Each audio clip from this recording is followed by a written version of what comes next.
Session 1 for mechanistic modeling of orally inhaled generic drug products has 7 speakers today. In order of presentation, Bryan Newman, PhD, is a pharmacologist and acting team lead for inhalation and nasal drug products in the Division of Therapeutics 1, Office of Research and Standards, OGD. Dr. Newman's work focuses on developing product-specific guidances and addressing control correspondences, petitions, consults, and pre-ANDA meeting requests. Brent Craven, PhD, is a research scientist in the Division of Applied Mechanics, Office of Science and Engineering Laboratories, CDRH. Dr. Craven's areas of expertise include computational fluid dynamics, fluid structure interaction, multi-physics modeling, patient-specific modeling, and verification and validation of computer modeling applied to medical devices. Bo Olsson, PhD, is a senior inhalation consultant at MA's Consulting, AB. Dr. Olsson's specialty is in vivo and vitro correlations with particular emphasis on predicting in vivo outcomes such as regional lung deposition from in vitro data using in silico methods. Worth Longest, PhD, is a professor in the Department of Mechanical and Nuclear Engineering at Virginia Commonwealth University.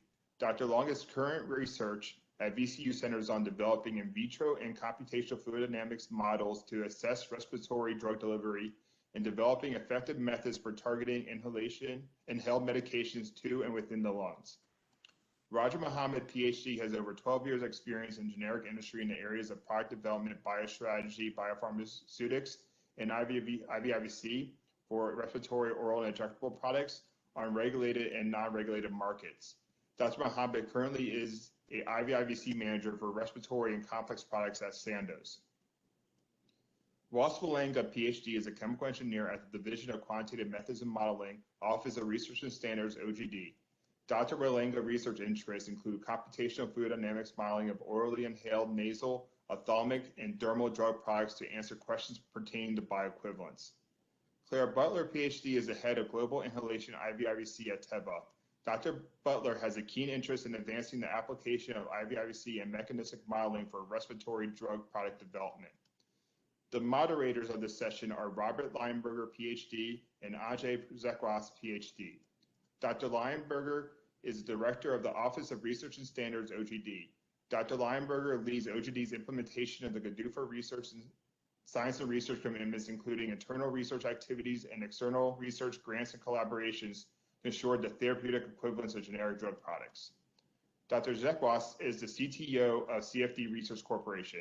Dr. Przekwas heads the Computational Medicine and Biology Division, developing multi-biophysics tools for computational pharmacology in military and civilian applications.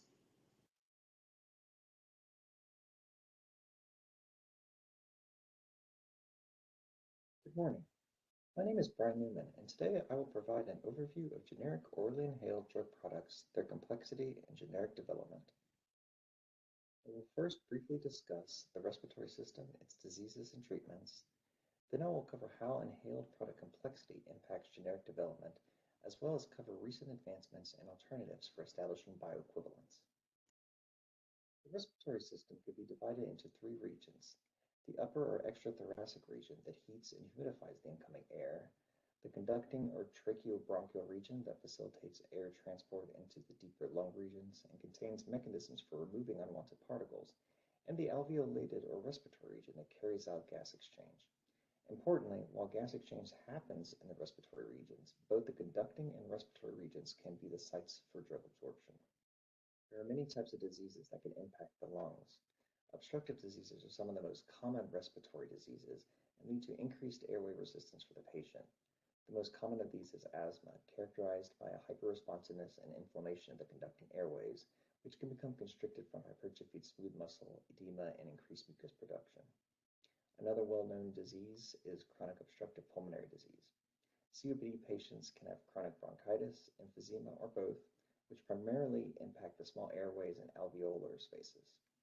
Respiratory diseases can also be restrictive, limiting the patient's ability to expand their lungs when breathing. One example is pulmonary fibrosis, where the alveolar walls become thick and scarred with reduced elasticity. There are other diseases that don't fit into these 2 categories, 2 of which are respiratory infections and cystic fibrosis. Cystic fibrosis is characterized by hypertrophied mucus glands, increased mucus production, and an impaired mucociliary clearance that can lead to chronic lung infections. Taking a closer look at the patient demographics for these diseases, asthma and cystic fibrosis patients have a wide age range, while COPD and pulmonary fibrosis patients are much more likely to be older adults. When considering gender, asthma tends to be more prevalent in boys than girls when below 18 years old. However, this reverses when considering patients above 18 years of age.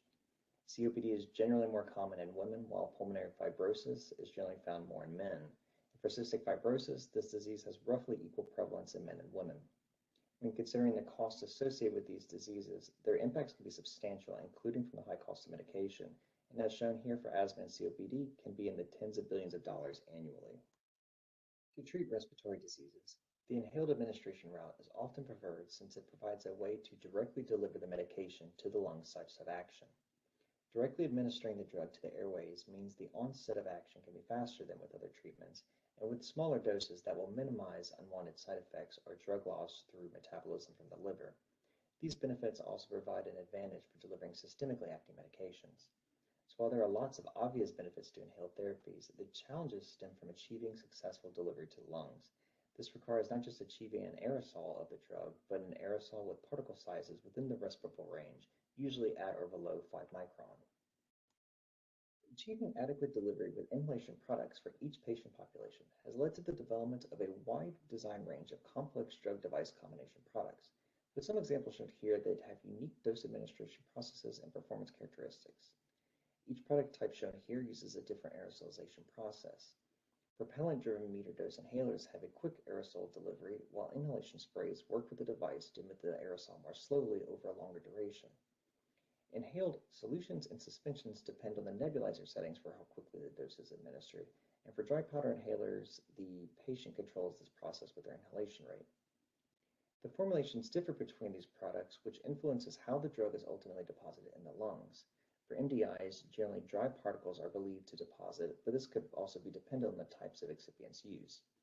For DPIs, the drug will deposit as dry particles of the drug alone or in an agglomerated form with the excipients lactose. And for the aqueous formulations, the drug may deposit in solution or in suspension, again depending on the drug properties and product type. Developing generics for these orally inhaled drug products presents a host of challenges, given the complexity of the administration route and the product. Patient-related complexity stems from the body's physiology.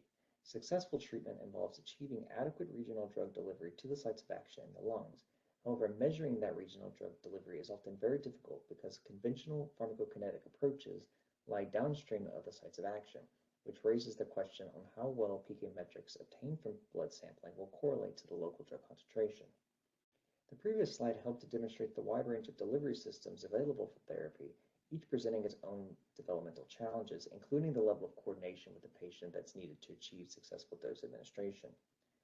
Now, coupled with these different dosage forms and devices, the drug product's formulation also presents complexity, such as how the drug substance and inactive ingredients impact each other and the product performance. Other challenges include whether it is necessary for controlling the type and amount of the inactive ingredients in the formulation when developing generics and establishing bioequivalence. So to address these challenges, locally acting OITPs like MDIs, DPIs, and inhalation sprays utilize a weighted evidence approach for establishing bioequivalence. For MDIs and DPIs, these consist of in vitro BE studies, PK BE studies, and comparative clinical endpoint or pharmacodynamic BE studies. Notably, our BE recommendations for inhalation sprays do not include recommendations for a comparative clinical endpoint or PDBE study. Finally, the weighted evidence approach also recommends formulation sameness and device similarity with establishing bioequivalence. So what about establishing bioequivalence with inhalation solutions and suspensions? Well, for inhalation solutions, prospective applicants can request a biowaiver under CFR 320.22b3 if their formulation contains the same active ingredient in the same concentration as found in the RLD and contains no formulation changes that could affect systemic or local availability. If there are formulation differences, in other words, if the formulation is not Q1, Q2 the same as the RLD, then additional characterization studies may be needed. For inhalation suspensions, recommendations may vary depending on the API and formulation complexity. As shown for the budesonide inhalation suspension, our guidance recommends Q1, Q2 sameness in formulation with the RLD, and in vitro BE studies alone or in combination with in vivo studies. The recommendations for the lower strength will depend on properties of the micronized API between the high and low strengths. For the in vitro BE studies, these types of studies are recommended because of their sensitivity for detecting formulation differences, as well as their lower variability and ease of control over comparative clinical endpoint BE studies. We generally recommend that they be conducted in all strengths using 3 batches of test and reference products, 10 units per batch. For DPIs, single actuation content and aerodynamic particle size studies are recommended because of their impact on total and regional lung deposition and how they respond to product and manufacturing factors. For MDIs and inhalation sprays, additional in vitro BE studies are recommended to capture any differences in aerosol spray performance, priming and repriming performance if applicable, and for inhalation sprays, evaluation of spray duration and velocity is included given the slow and extended duration for release of the aerosol. Deposition in the conducting airways is believed to be primarily due to impaction, and so APSD characterization is performed using cascade impactors like those shown here, which use jets or nozzles to accelerate particles towards a series of collection plates. At each stage, the airflow through the jets or nozzles is sufficient to cause particles of a given size range to impact the collection plate instead of moving with the airflow to the subsequent stage. Importantly, different dosage forms can have study design considerations when performing APSD, such as using multiple flow rates with DPIs and using high humidity or cooling when testing inhalation sprays. For establishing bioequivalence, population bioequivalence is recommended on the impactor stage mass, characterized as the total mass of all impactor stages with the exclusion of the mass from the top stage and filter.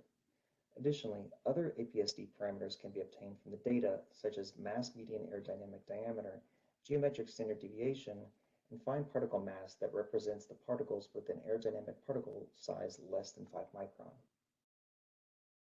For in vivo BE studies, we recommend that prospective applicants conduct PK/BE studies using a fasting single-dose crossover design for each product strength, since the relationship between PK dose proportionality across multiple strengths and feature performance parameters and product characteristics are not well understood. PK/BE studies are recommended to determine whether there are differences in systemic exposure between a test and reference product. For each of these dosage forms, the dose that applicants are recommended to use should be the minimum number of inhalations sufficient for PK characterization using a sensitive analytical method. Lastly, healthy subjects are recommended and bioequivalence is established based off of our conventional acceptance criteria shown here. For conducting comparative clinical endpoint or pharmacodynamic endpoint BE studies for DPIs and MDIs, we recommend prospective applicants use a randomized, placebo-controlled, parallel or crossover study, including a placebo treatment arm for the comparative clinical endpoint study to ensure the study has sufficient sensitivity for detecting drug effects. A PD/BE study is appropriate when an adequate dose-response relationship can be demonstrated. The objective of these studies is to determine whether there are differences in local delivery of the drug to the sites of action between the test and reference product. For the comparative clinical endpoint BE study, we recommend using the lowest labeled dose since this is likely to be more sensitive in detecting differences between a test and reference product. Whether applicants should use a single or multiple dose study design will depend on the mechanism of action for a DPI and MDI product. These studies should also use one patient population indicated in the approved labeling, and to establish bioequivalence, the endpoints and criteria are based on the study design as shown here. Lastly, as mentioned before, our bioequivalence recommendations for inhalation sprays do not include recommendations for conducting a comparative clinical endpoint or PD/BE study. Now, that doesn't mean that equivalence in local drug delivery is not important for inhalation sprays, but rather the other studies and information comprising the weight of evidence approach for inhalation sprays can also serve to support equivalence in local drug delivery for these types of drug products. Given the well-known challenges with conducting comparative clinical endpoint BE studies for orally inhaled products, FDA has continued its efforts to identify alternative approaches that prospective applicants could submit to establish local drug delivery equivalence. Before considering what studies may serve as alternative approaches for establishing local drug delivery equivalence, we need to consider what is involved with delivering drug to the patient. For solution-based MDI, this drug delivery process can be broadly broken down into the steps listed here, beginning from the dissolved API in the formulation and ending with deposition and absorption at the lung sites of action. So the local delivery of the API is both a complex and multi-step process that is influenced by each step. Comparative clinical endpoint BE studies incorporate each of these steps when evaluating whether the test and reference product have equivalent local drug delivery. And so similarly, an alternative approach that is conducted in place of a comparative clinical endpoint BE study whether it contains in vitro, in vivo, or in silico approaches, needs to account for these different factors that impact local delivery of the API to the site of action. Thinking back to the weight of evidence approach and how it functions, the selected studies in the alternative approach are also recommended to work together and provide a comprehensive evaluation of local drug delivery to establish equivalence. Importantly, this is where in silico approaches can work well with demonstrating how the results from each of these studies work together to establish local drug delivery equivalence. And importantly, the studies that are used in an alternative approach are likely to be product-specific and dependent on the dosage form and formulation that's being tested. With consideration of these points, several of our solution NDI product-specific guidances now include recommendations for conducting an alternative BE approach to the comparative clinical endpoint BE study. A test product that meets the formulation sameness and device similarity conditions would be eligible for using this approach to support demonstrating equivalence in local drug delivery. The recommendations state that an alternative approach may consist of more predictive ABSD testing using mouth-throat models and breathing profiles, characterizing the emitted spray through velocity profiles and evaporation rates, morphology imaging comparisons of the full range of residual drug particles, dissolution studies, quantitative methods and modeling, as well as alternative PK/BE studies. Each of these listed approaches serves a specific purpose, capturing different aspects of the drug delivery and absorption process.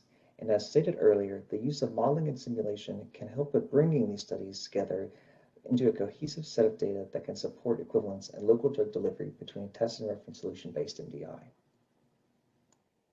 One possible way to utilize modeling approaches in an alternative BE approach could be to predict the regional drug deposition from a test and reference orally inhaled drug product using a semi-empirical model. Semi-empirical models have been used to predict the location and exposure different lung regions experience from environmental and other types of inhaled pollutants. For orally inhaled drugs, these models could be used to provide brand-specific deposition predictions that could be summed to obtain predictions on regional deposition. Another potential modeling technique for an alternative BE approach is the use of computational fluid dynamics to provide a more realistic prediction of aerosol particle transport through the respiratory tract. This technique allows for consideration of how realistic airway geometries, which can differ between patients as well as between disease conditions, can impact where the particles deposit. To validate CFD predictions, both in vitro and in vivo studies could be used, which will be discussed in more detail during Dr. Walenga's presentation later today. Finally, prospective applicants may also consider using physiologically based pharmacokinetic models in their alternative BE approach. PBPK models utilize compartments to represent the different organ systems or tissue sections, which can then be used to provide a more mechanistic understanding of drug absorption and transport across the different compartments.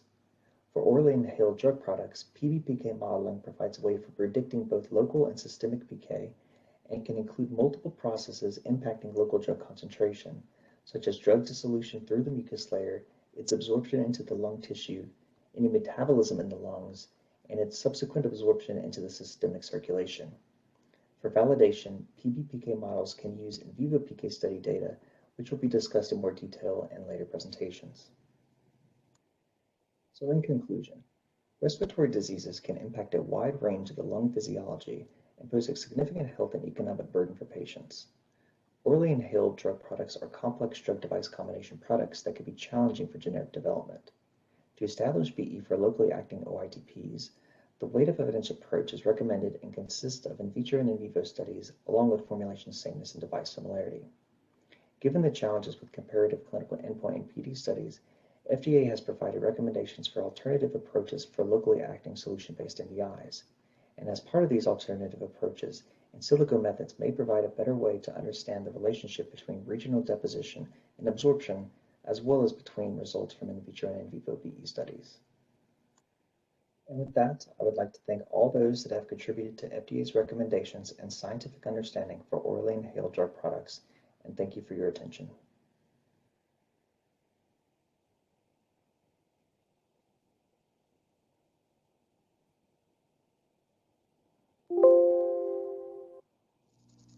My name is Brent Craven, and I'm a research scientist in the Center for Devices and Radiological Health at FDA. And today I'm going to talk about how to use ASME V&V40 for establishing credibility of CFD models. In C2H, there are several ways we see modeling and simulation used for a medical device. Let's consider an example of a transcatheter aortic heart valve. There are basically four ways you can use modeling and simulation. The first is what we call in silico preclinical bench testing. In this case, you use modeling and simulation as a complement to traditional benchtop testing of a particular device to demonstrate safety or effectiveness.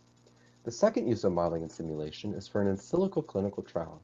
Here, you construct virtual patient models and conduct modeling and simulation to augment a clinical trial of a particular device. The third use of modeling and simulation is where the software is the medical device. This is known as software as a medical device, or SAMD. In this case, you use modeling and simulation for clinical decision support. And an example of this is using patient-specific modeling to choose a particular device or size or where a device should be implanted in a patient.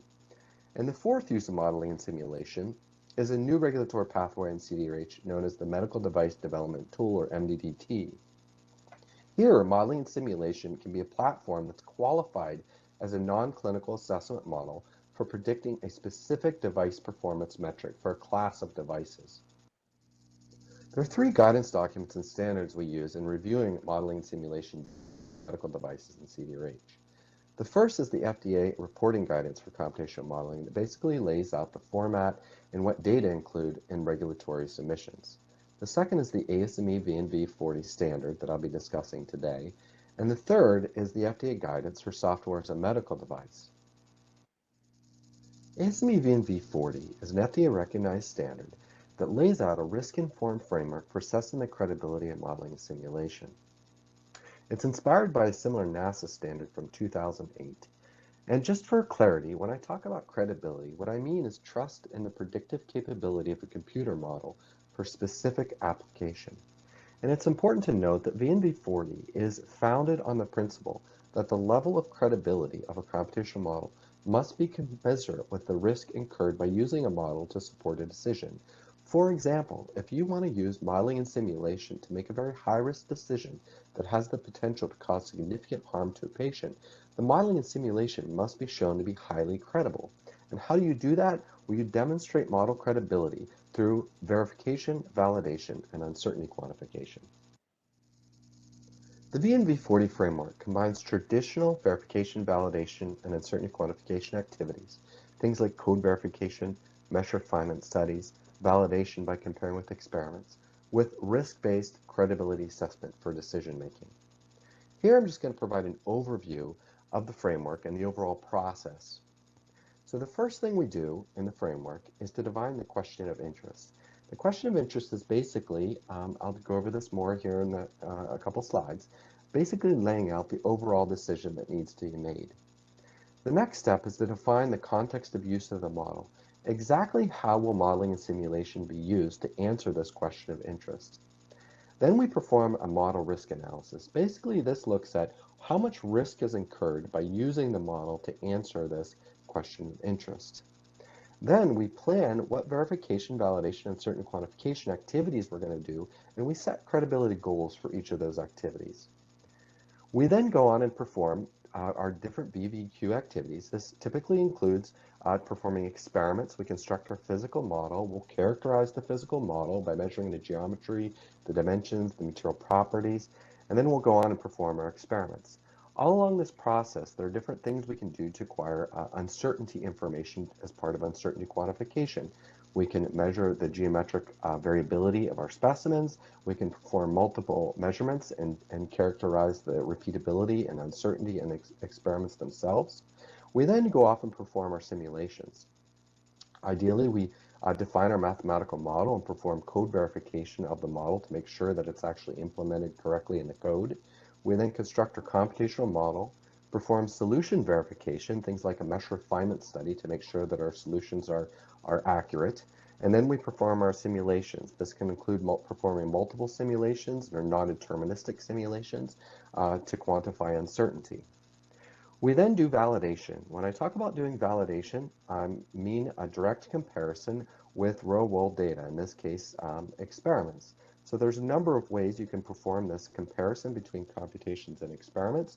You can do everything from performing a qualitative comparison of things like field contours, velocity distributions, to performing a very quantitative comparison and calculating metrics that are known as validation metrics. And from there, once you perform validation, you can go off and use your model to actually make the predictions for the use conditions that you're interested in. And these context of use conditions or your use conditions where your computational model is actually going to be used. And that could be in vivo conditions, looking at particle deposition in a patient-specific model. Under these conditions, ideally, you would also want to perform some solution verification, like a mesh refinement study, to actually predict the quantities of interest that you're interested in predicting. And all along this way, there are different things you can do to demonstrate that your simulations are credible. You can do very rigorous uncertainty quantification, you can do code verification, you can do mesh refinement studies, and at the end of this whole process, you collect all this information to determine what is the overall model credibility. And you also look at your predictions. So what is the accuracy of your estimated accuracy of the prediction? And at the very end, you combine this information to make an adequacy determination. So you basically want to know, is the credibility and the predictive accuracy of your simulations adequate for the level of model risk that you've determined from your model risk assessment? And if it is, then you can go off and use your simulations to make a conclusive answer to your question of interest. If it is not, if the simulations or the predictive accuracy is not adequate, then you have a number of different options. You can revise your context of use, you can perform additional experiments to drive down your uncertainty, for example, or you can improve the accuracy or fidelity of your model. One of the challenges with VNV40 is that there's a lack of end-to-end examples of how to use the framework. That motivated a project we began a couple of years ago that's a collaboration between FDA, industry, and academia, where we're using modeling and simulation and the VNV40 framework in a mock regulatory submission to CDRH. The overall objective is to provide an end-to-end example of using modeling and simulation in a medical device regulatory submission. Specifically, what we're doing in this project is we're performing our own modeling and simulation, we're acquiring our own experimental data using a generic medical device that we designed. For reasons that I don't have time to explain, we chose an inferior vena cava blood clot filter for this project. We're then using the ASME VNV40 framework to establish the modeling and simulation credibility through rigorous VVUQ. We're then using this technical information and the FDA reporting guidance to prepare a mock regulatory submission where we're using modeling and simulation as a primary source of evidence. We then have a blind and independent FDA review team evaluating our mock submission, and the overall goal is to improve the guidance document and our standard ASME VNV40 standard, a future revision of the standard, and improve our regulatory review process in CDRH. And at the end of the day, we'll be distributing our mock submission and several software tools that we've developed so that other people can use them. So companies can basically use our mock submission as a boilerplate for their own submissions that use modeling and simulation. Our approach in this project is to use modeling and simulation to replicate two of the most burdensome bench tests required for these devices, fatigue resistance and clot trapping. We specifically chose these tests so as to provide an example of VNV40 for both solid mechanics in the area of fatigue resistance and fluid dynamics in the area of clot trapping. In the next few slides, I'm going to show several of the key steps in the VNV40 framework and how we applied them for fatigue resistance. In the near future, we'll be applying them in a very similar fashion for clot trapping. So now I'd like to walk you through several of the key steps in the framework on the fatigue side of the project, where we're pretty far along in the process. As I showed you previously, the first step in the framework is to define the question of interest. We framed our question of interest in terms of the overall decision that needs to be made, and that is our device, the Genie IVC filter, resistant to fatigue fracture under expected worst-case physiological loading conditions? We then defined our model context of use to describe exactly how we'll use modeling and simulation to answer this question of interest, and that consists of two parts. First, we're using device surrogates, and these are simply single struts of our full device. We're using finite element analysis to predict the peak strain amplitude and its uncertainty in these device surrogate specimens at hyperphysiological conditions in simulations that replicate a specific bench test that's required for these devices. We then are performing fatigue testing on these devices and combining it with finite element analysis to predict a device-specific strain life diagram Basically, this plot shown on the right to show what levels of strain our device is expected to fracture at. We then perform full device finite element analysis simulations to predict the peak strain amplitude at worst case physiological conditions to figure out what levels of strain the device is expected to experience under physiological conditions. We use this information to make several fatigue predictions of our device. The first is the benchtop fatigue safety factor, and because we've done a lot of uncertainty quantification, we also predict the uncertainty in that fatigue safety factor. And then we can, using this information, calculate the probability of benchtop fatigue fracture. There are really two important takeaways that I'd like to drive home here.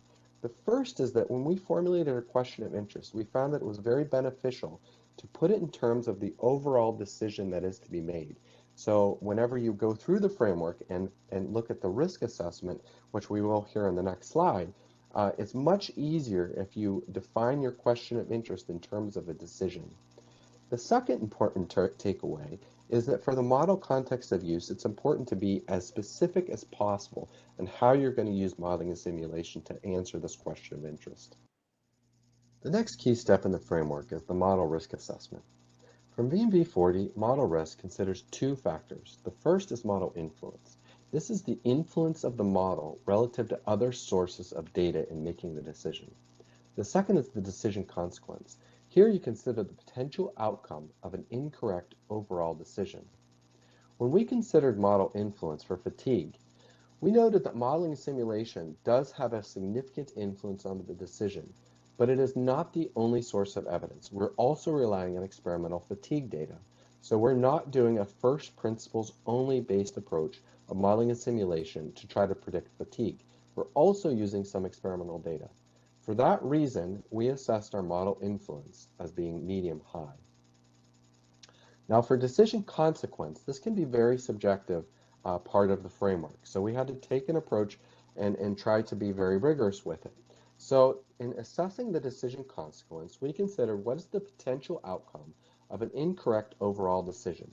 So is our Genie IBC filter resistant to fatigue fracture under expected worst case loading conditions?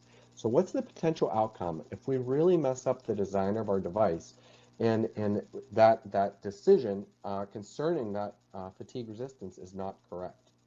So our approach is we use the risk management framework of ISO 14971 to consider two different factors that influence our consequence. The first is the potential severity of patient harm, and the second is the probability of occurrence of harm. So what we did is we did an extensive review of adverse events in the clinical literature for IBC filters and basically identified all the hazardous situations that can occur when a device fractures. We then conservatively estimated the severity and the worst case probability of occurrence of harm, and based on this analysis, our overall decision consequence, and we provide a lot of very rigorous justification for this, is medium-high. So then when we combine the decision consequence of medium-high and the model influence of medium-high, our overall model risk comes out to be medium-high. The final step in the framework is the adequacy assessment. Because this can be highly subjective, I wanted to give you a summary of what we did with our project. So our approach was to perform a semi-quantitative adequacy assessment where we consider the totality of the evidence. So basically we laid out our different credibility factors for VVUQ in a table like this and showed the credibility level achieved for each relative to the model risk, which I've also shown here. For each credibility factor, where the credibility level was greater than or equal to the model risk, we assume that this is adequate and provide no justification. For any credibility factors, however, for which the credibility level is less than model risk, in this case there are two, we provided detailed justification for how it affects the overall credibility of our model. Here in the near future, after we complete some remaining pieces of our VBUQ, we'll also be performing a post hoc adequacy assessment to consider the predicted durability from our COU simulations. For example, we will specifically be considering how close to a fatigue safety factor of 1 and how frequently fracture is anticipated. This is important. For example, if you predict a fatigue safety factor of 10 plus or minus 2, this is likely adequate. But if we predict a factor of safety of 2 plus or minus 1, where we're very close to the durability limit of 1, perhaps more evidence is needed to reduce the uncertainty and drive down the uncertainty in this prediction, or it's potentially our device is not fatigue resistant. I would like to add the disclaimer that our official mock submission is still in progress. Some of these aspects are subject to change, but we'll be completing this in the near future and publishing it. If you have any questions or comments, please feel free to contact me at the email address shown here.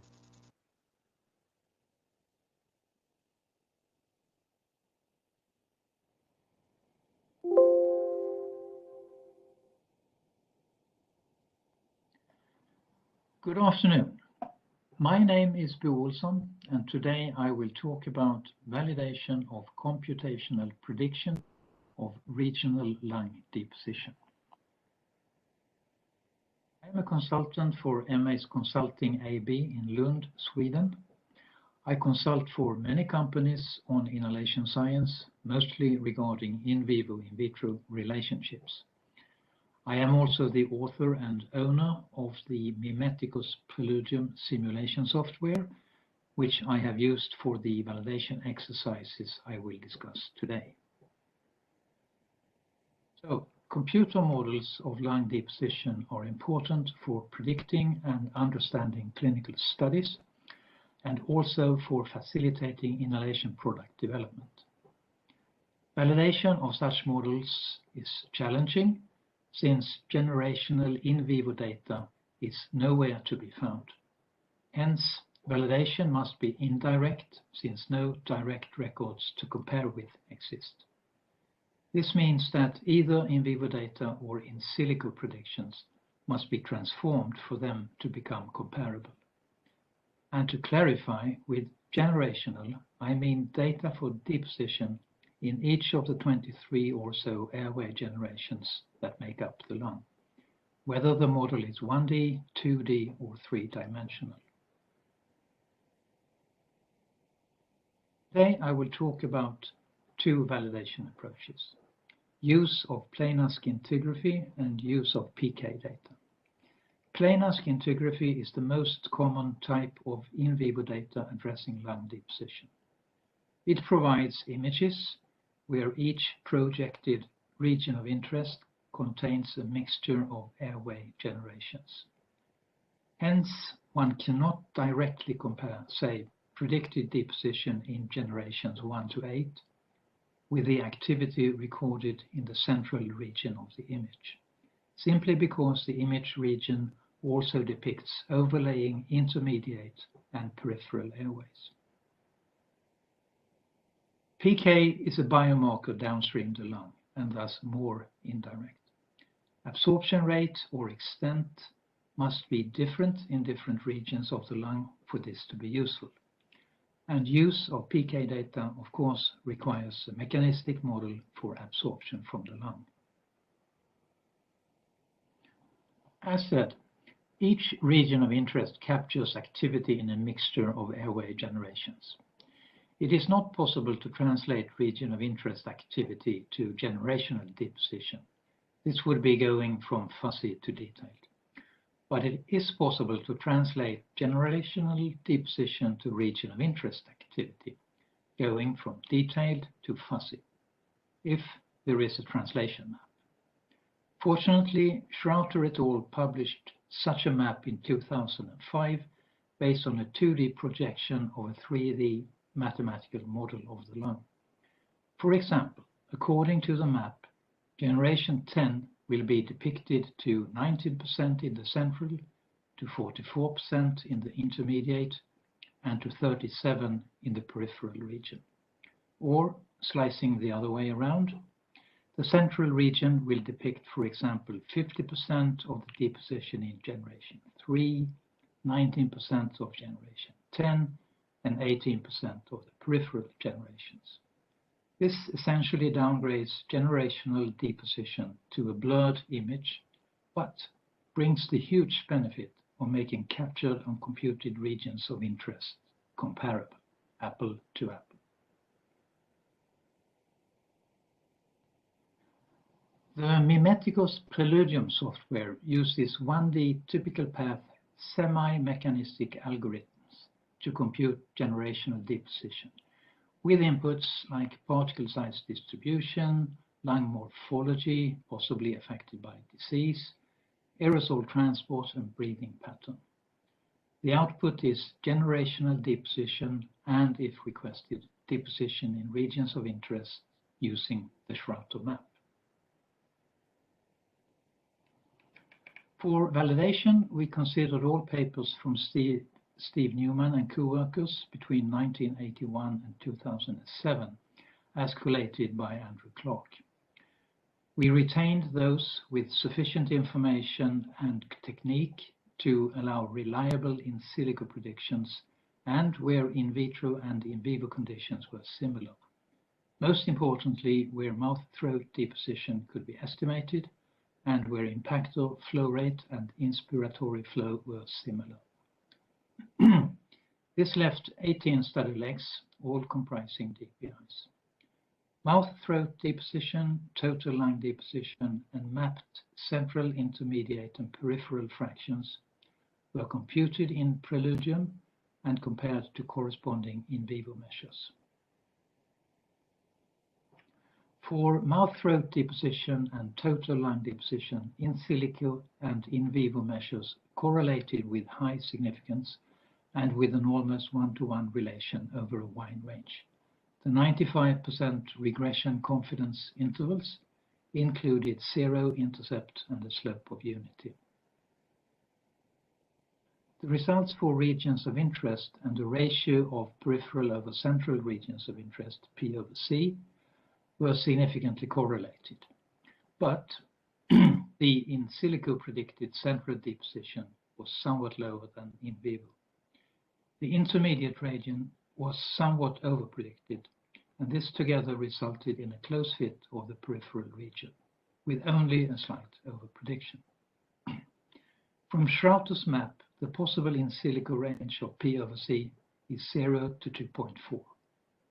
The possible in silico range of the intermediate region is 38 to 41, showing that the Schrauter map is misspecified to some degree, since the average in vivo outcome at 34% was outside the possible in silico range.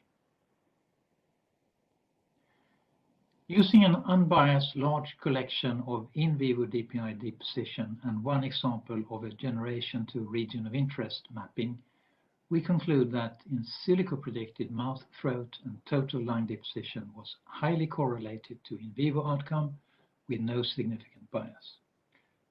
That the in silico predicted regional lung distribution was correlated to in vivo outcome, but with a bias towards underestimating central deposition.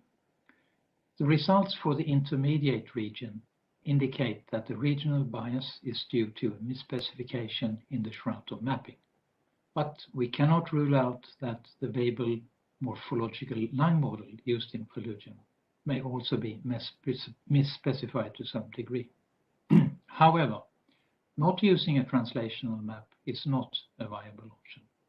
A direct computation of alveolar deposition over tracheobronchial deposition, A over TB, using no translation, had an average ratio of 4.2 compared to the 1.5 ratio of P over C, and was hugely unlinear. This demonstrates the necessity to make a translation to comparable measures, apple to apple.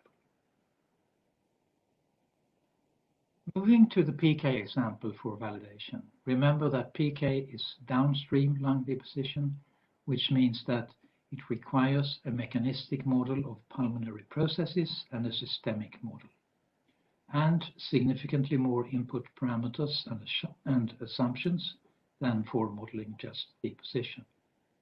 As a case study, I have selected the low solubility compound fluticasone propionate delivered via Advair discus.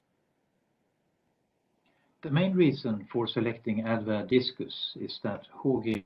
former Milan published a bioequivalence paper on 3-strength of Advair discus versus Vixela in hub as part of an ANDA submission, and that we were granted access to in vitro data taken from the same batches used in the BE study, thus avoiding the pitfall of between-batch variability.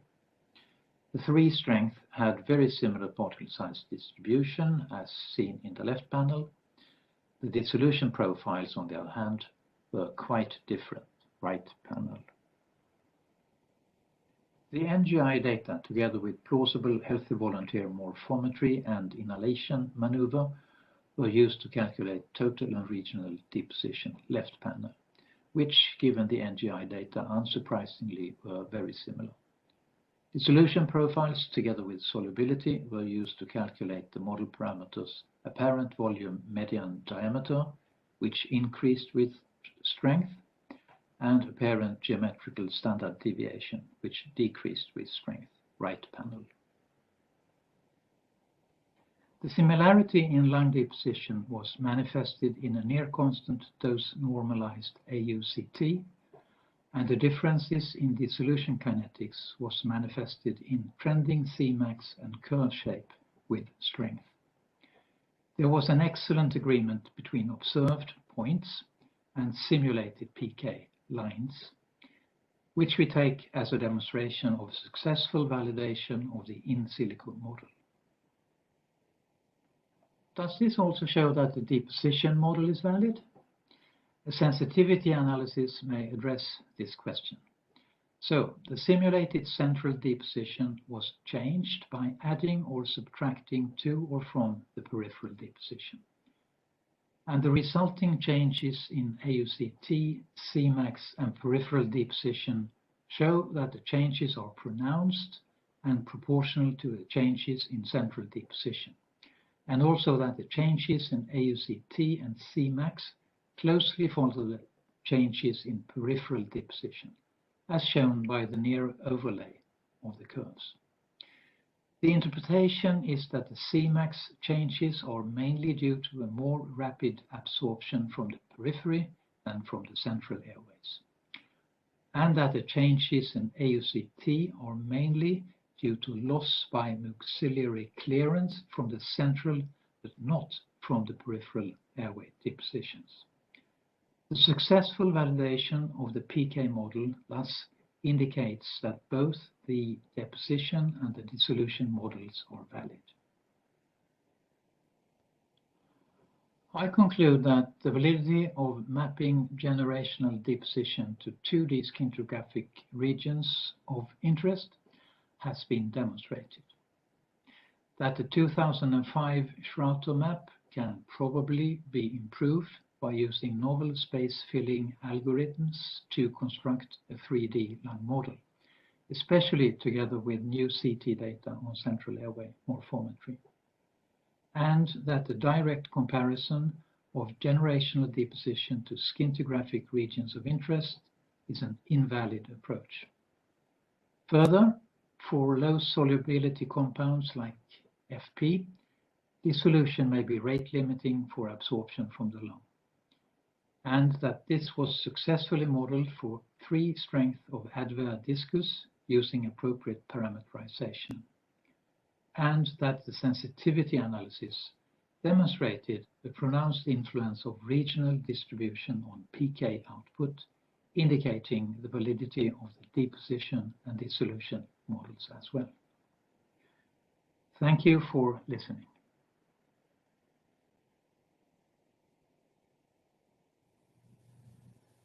I'd like to thank the organizers for the opportunity to speak, acknowledge Ravijit as my co-author, and thank current and former lab members for the contributions that they've made to this work in complete airway modeling.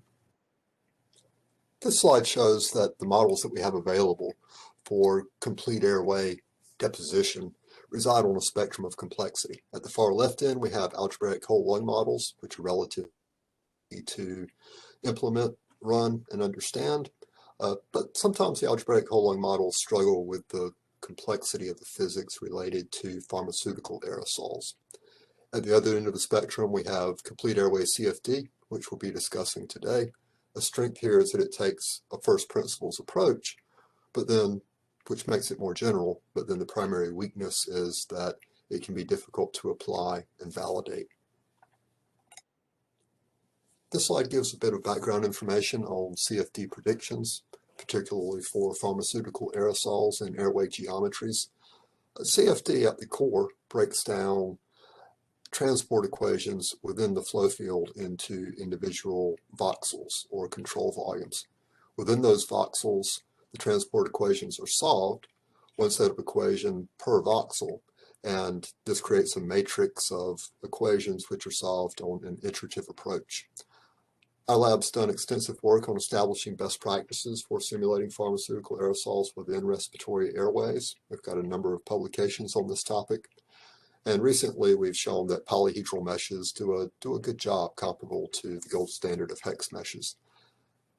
We like the first principles approach because it allows for a lot of the complexity of pharmaceutical aerosols, both the inhaler and the transport within the lungs.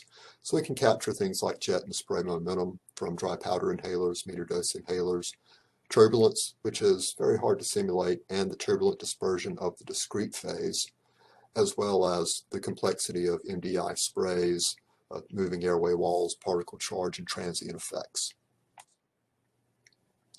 We also emphasize a concurrent in vitro and CFD analysis. In this approach, we apply both techniques, trying to leverage the strength of each. With the in vitro testing, we oftentimes look for the particle size distribution and benchmark data, which we then use to validate the CFD results. We use the CFD modeling to handle areas and systems that are difficult to handle experimentally, such as the tracheobronchial region or deposition within the alveolar airways, and to understand, modify, and optimize device performance. I'll start by showing some CFD simulations of inhaler usage, starting with the MDI and DPI, both flow vent products from GSK. These are the computational geometries shown here of both products, and then the corresponding in vitro models with the inhalers attached. This slide shows the physics of an MDI firing into a mouth-throat geometry. Notice how rapid the burst happens as the HFA propellant is released and evaporates, and then flow continues through inhalation. In this slide, I'm illustrating our validation of the HFA MDI, the flow vent product by GSK, compared in our mouth-throat and upper tracheobronchial geometries. The in-house experiments were performed in Dr. Mike Kendall's lab and the CFD in my lab, and we get very good agreement with the boundary conditions that we began with for drug deposition in the inhaler, which is shown here in the mouth-throat region and in the upper tracheobronchial region. This is a corresponding actuation of a DPI into the mouth-throat region. You notice the turbulent jet that strikes the back of the throat and also attaches to the tongue. Transient simulations, we found that that's very important, especially in the upper airways. And then the particle field would be simulated on top of this underlying highly complex, highly turbulent fluid mechanics field. This is our validation of the flow vent discus DPI, again delivering fluticasone propionate.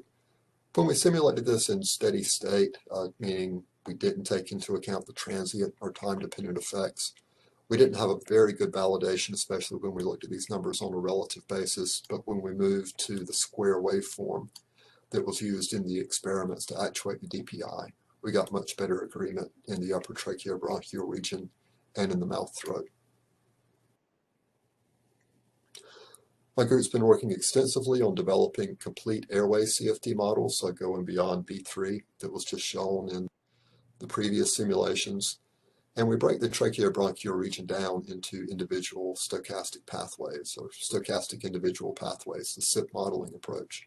In this approach, we simulate the airways through the lobar bronchi around B3, and then we pass the SIP airways into the different lobes of the lung. We simulate enough SIP airways within each lobe to get convergence of the regional deposition, and for a healthy lung, sometimes that can be as few as one SIP airway within each lobe. We've also developed models of the alveolar region. Here I'm showing a space-filling model of the alveolar region that we've developed. In these simulations, alveolar wall motion, as the walls move in and out, this drives the airflow. and then the particle deposition is simulated on top of this for slow and deep inhalation, so SD inhalation, and quick and deep inhalation with a standard 3-liter inhaled total lung volume. So we've put these together and we've compared with in vivo data for complete airway deposition for pharmaceutical aerosols to date with 2D gamma scintigraphy, mostly from Steve Newman's lab. The 2D gamma scintigraphy uses a radio-labeled aerosol and provides a front-to-back projection of deposition within a block of central lung airways and intermediate and peripheral lung airways. So we have these two data points as well as the upper airways to compare with. And we've made this comparison for several inhalers. This shows a comparison of the Novalizer DPI and correct quick and deep inhalation. The CFD model did a good job of matching the mouthpiece and mouth throat deposition, deposition in the central airways, and deposition in the intermediate and peripheral airways. Again, for the Respimat, data from Dr. Newman's lab, this was a small particle Respimat, and we got good agreement in the mouth throat, the central airways, and the intermediate and peripheral airways. So based on these validations, I'd now like to show a case study that compares MDI and DPI deposition, providing regional data throughout the lungs. And the idea here is that we expect the MDI and DPI to be different, but to go through the method. We envision this method eventually being applied to a generic and a reference listed drug product, but we haven't done that yet. But we can look at the two products that we've analyzed and see how the analysis might work. So we've got a Flovent HFA MDI and Discus DPI, both from GSK, delivering fluticasone propionate. We consider these with correct and incorrect inhalation waveforms shown here. Experimentally, in Dr. Mike Kendall's lab, we measured the initial particle size distributions which went into the CFD model. As I showed in the previous slides, we validated the CFD with in vitro data in the upper airways, and we've done the in vivo validation of the model throughout the airways, but for different inhalers. We then conducted a complete airway CFD simulation of the deposition throughout the lung. This animation just shows the differences between the two products. With the MDI, we get a quick spray burst, but slower inhalation. With the DPI, we get a high-speed jet, and then faster penetration of the aerosol based on the quick and deep inhalation waveform. This is data that then goes into the regional analysis. So we've simulated the deposition in the mouth throat, upper tracheobronchial region. This shows the deposition in the lower tracheobronchial region all the way through the terminal bronchi, which then goes into our characteristic regional deposition plots. So here we have deposition in the mouth throat, TB to B3, still in the upper tracheobronchial region at B4 to B7. The lower tracheobronchial region, or what we could refer to as the small tracheobronchial airways and total TB region.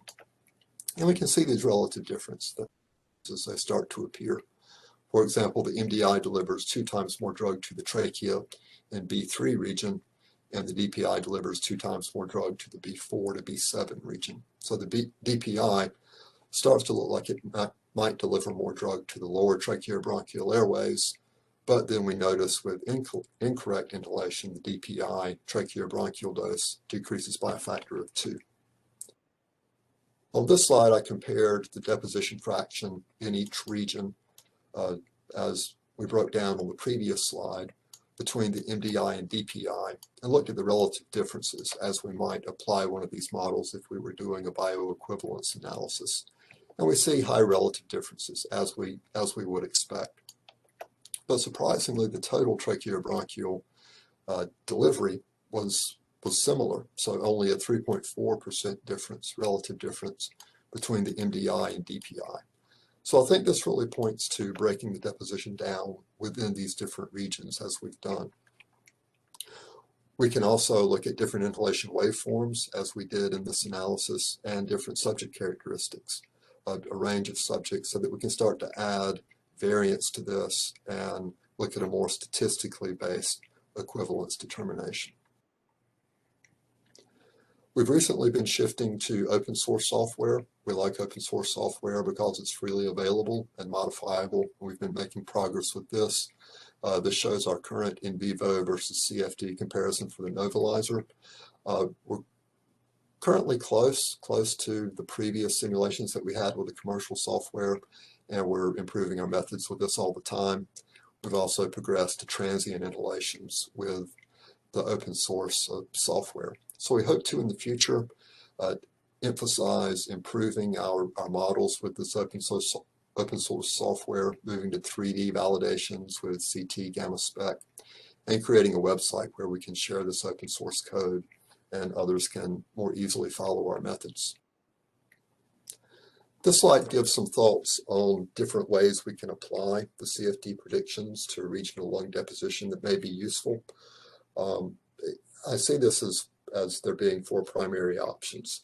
We can use these regional deposition, which again is just where the particle touches, to provide more accurate PBPK inputs. For example, we could have even more refined PBPK inputs to different lung regions that are then taken into those transport models. And we've illustrated this before with nasal sprays. So taking the CFD deposition on the first line here, simulating the dissolution, absorption, and clearance, moving to PK, and then the blood concentration profile.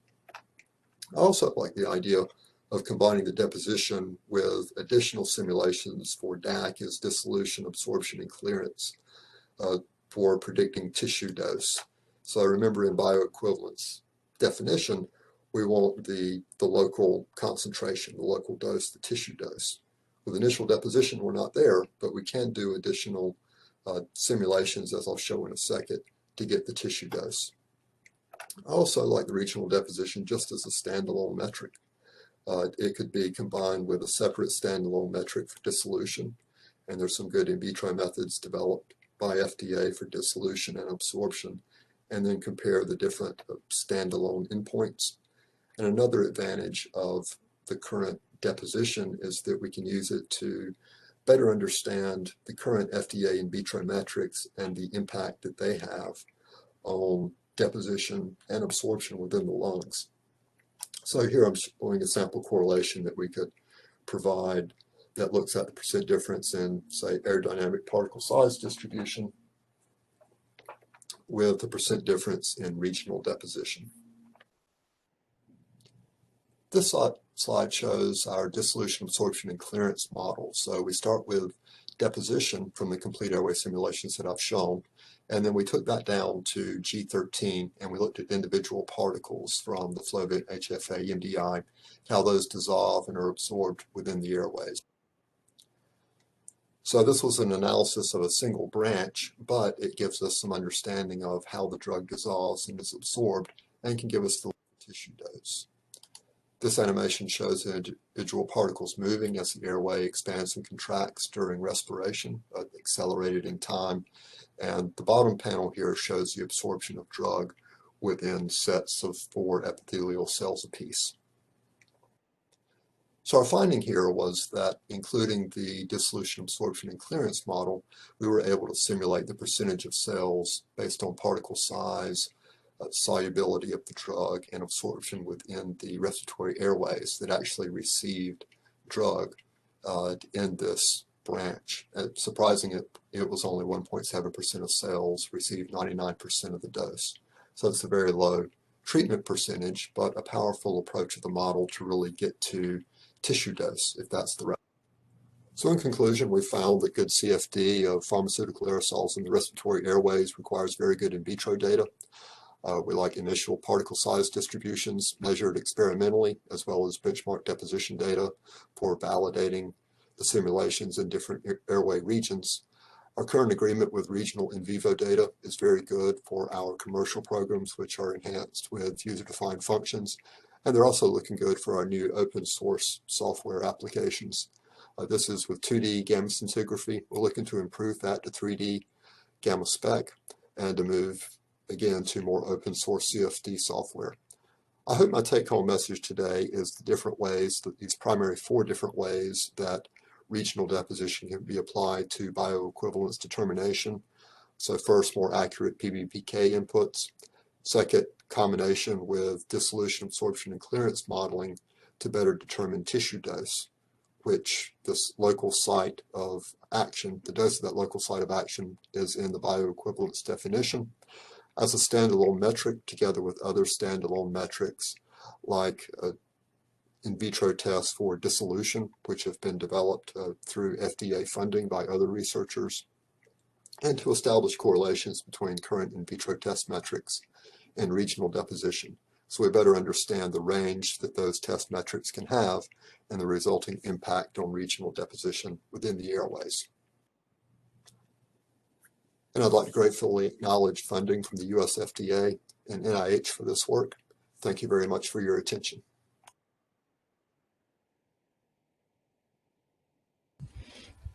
Hi all, good morning. This is Raja Mohamed. I will be speaking about modeling to support regulatory needs of orally inhaled drug products. The opinion expressed herein are solely those of the presenter, that is me, and do not necessarily reflect the official policy or position of Sandoz, Novartis, or any of its officers' statements or opinions.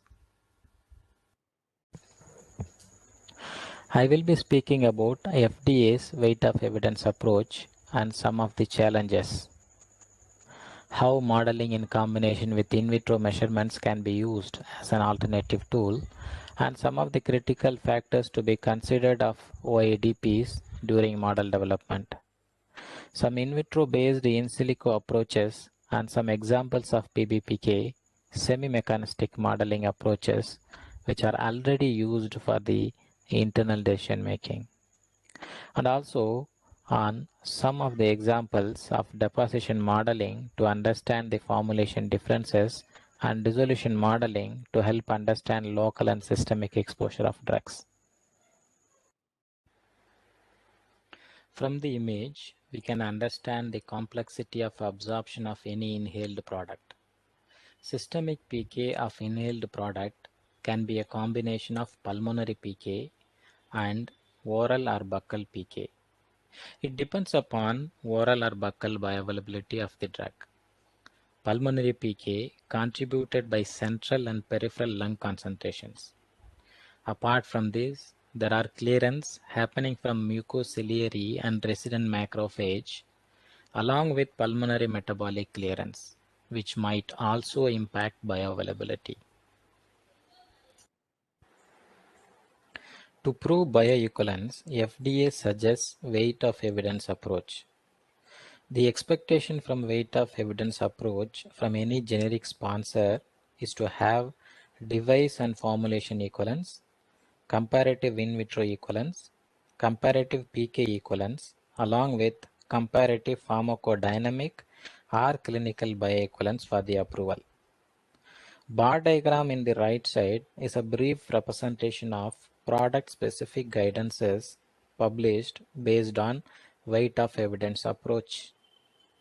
Depending on the complexity of the product-specific guidance recommends all these four aspects to prove bioequivalence. However, recently published guidance for few molecules, for example beclomethasone MDI, FDA has indicated an alternative approach using in vitro and in silico methods, which may be acceptable to demonstrate bioequivalence. Now it is time to understand challenges of weight of evidence approach. This approach poses many challenges for generic product developers to prove pharmacokinetic and clinical bioequivalence. As we all know, inhalation products are highly variable. To indicate one, high variability seen with in vitro parameters within products itself. Another important challenge is variability associated with clinical responses, example with FEV1. This resulting in large sample size for clinical bioequivalence study. Obviously, this requires high investment and long study duration to prove bioequivalence. In some cases, studies are not sensitive enough to detect formulation differences, which is also another challenge to prove its bioequivalence. For example, when looking at sample size of clinical bioequivalence studies published for some of the products on a clinical trials website, we see varying sample size for clinical endpoint bioequivalence studies. There are subjects ranging from 400 plus to 1500 plus reported for different FPSM studies, could be due to observed variability. Now let us see few product-specific guidance published by FDA in recent years that describe alternative tools to prove bioequivalence. Beclomethasone propionate solution formulation is one of the recent cases published which recommends physiology-based pharmacokinetic along with computational fluid dynamic models as some of the alternative methods that could be used to prove bioequivalence. For some other products, example fluticasone and mometasone, in vitro tool like morphology-directed Raman spectroscopy has been recommended as one of the alternative tools to prove their bioequivalence. With these recommendations, we see a clear shift in thinking to understand alternative approaches. So, modeling is a potential tool which can be used to quantify performance of inhaled products. Here are some of the various parameters where modeling can help generic developers to advance towards bioequivalence. Problems associated with device, formulation, patient or subject can be understood through modeling. Composition, process, device geometry, and human factors are some of the critical factors that can impact performance of inhaled products. Parameter sensitivity analysis is one of the methods which can be used to understand the influence of particle size distribution, solubility, and permeability of the drug. A good in silico modeling work should focus to link in vitro and in vivo. This slide explains about multiple in vitro based in silico models proving bioequivalence for different critical aspects that influence pharmacokinetic and pharmacodynamic effects separately. Examples of critical aspects are deposition, transport, dissolution, and absorption.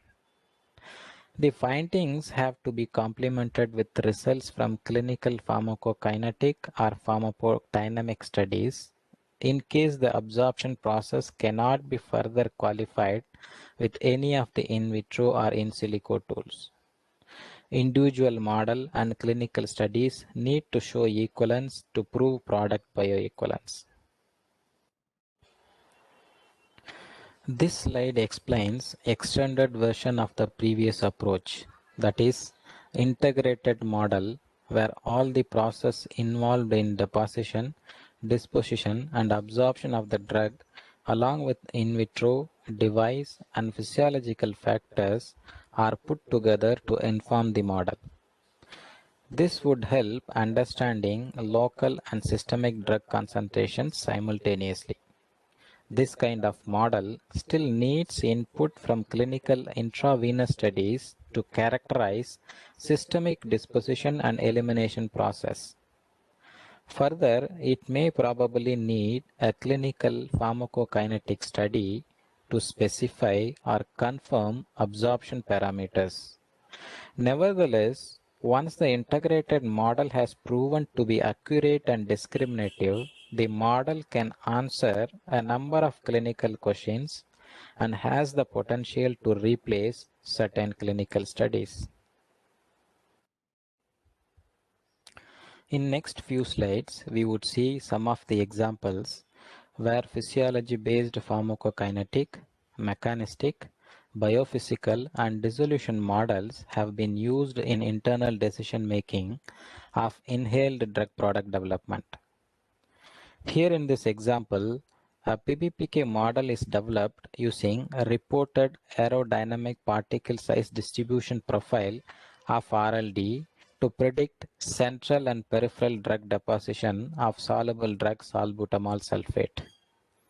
Bar diagram presented in left represents the same and well correlated with the information disclosed in product information leaflet of RLD product discuss. Deposition prediction done with MPPD software. MMAD and GSD along with other physicochemical and physiological parameters have been used to inform GastroPlus model. Good correlation was observed between predicted and observed data, which is shown in the graph presented right side. Developed PBPK model used to understand impact of different lactose grades and pharmacokinetic of salbutamol. This is one of the use of modeling to understand the impact of critical parameter in drug product development without generating additional data. This would also reduce the time spent in product development. Here, semi-mechanistic model developed using physicochemical and APSD profile of predictive batches is shown. Developed model was further used to identify suitable prototype and RLD lot. Graph in the image shows the predictability of the model using pulmonary module of GastroPlus. Good correlation was observed between predicted and executed pilot study. Model was further validated with other batches tested in pilot study. Data point in the graph shows predicted T/Rs of Cmax for all 5 test prototypes against different RLD batches. Yellow and green highlighted prototypes are showing more closer T/Rs against mentioned RLD batches. This kind of modeling approaches would be useful to choose right RLD batch when test batches are failing in borderline due to variability.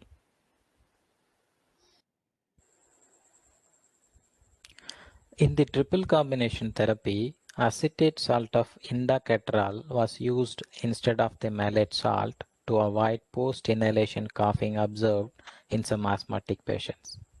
Experimentally informed biophysical deposition modeling based on computational fluid dynamics was used to support formulation and process development for clinical indacaterol acetate by predicting the regional lung delivery and systemic exposure presented in the table. Developed model is sensitive enough to predict formulation differences and reflect in clinical objective, which is evident from the plasma predicted profile of acetate and malate salt in above graph and observed in the clinical study from the below graph. Observed PK presented in the table also conveying the same message. Exposure of acetate salt is relatively less than malate salt. The ratio of Cmax and AUC are at steady state, and therefore the effect from formulation differences was predicted spot on.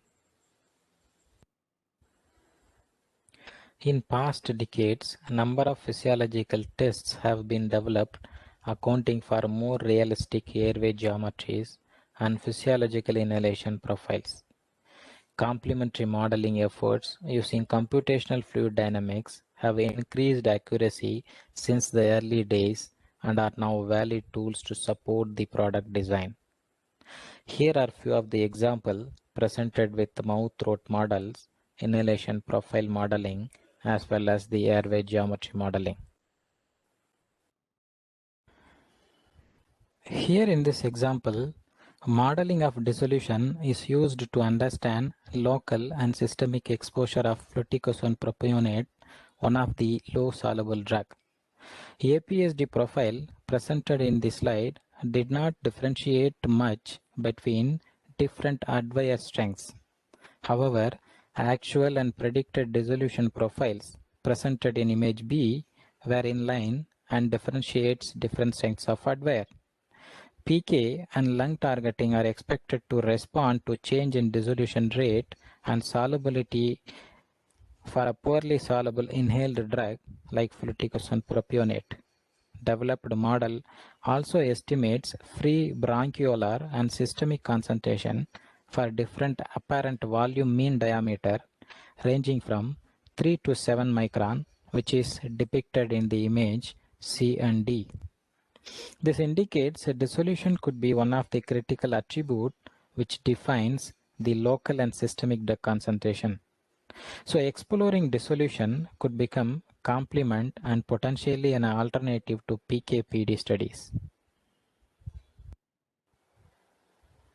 Take-home messages on today's presentations are: modeling helps to identify in vitro characteristics which are reflecting in vivo, and it plays a key role in drug product design and development, and also in taking internal decisions on the bioequivalent process. Biophysical deposition model has capacity to integrate multiple experimental device and formulation characteristics in order to achieve bioequivalence and also the local delivery of the drug. Modeling of local and systemic concentration of drugs has a huge potential to alternate some clinical studies in the future definitely. In this forum, I would like to acknowledge my heartfelt thanks to these people who contributed to this presentation. Thank you all.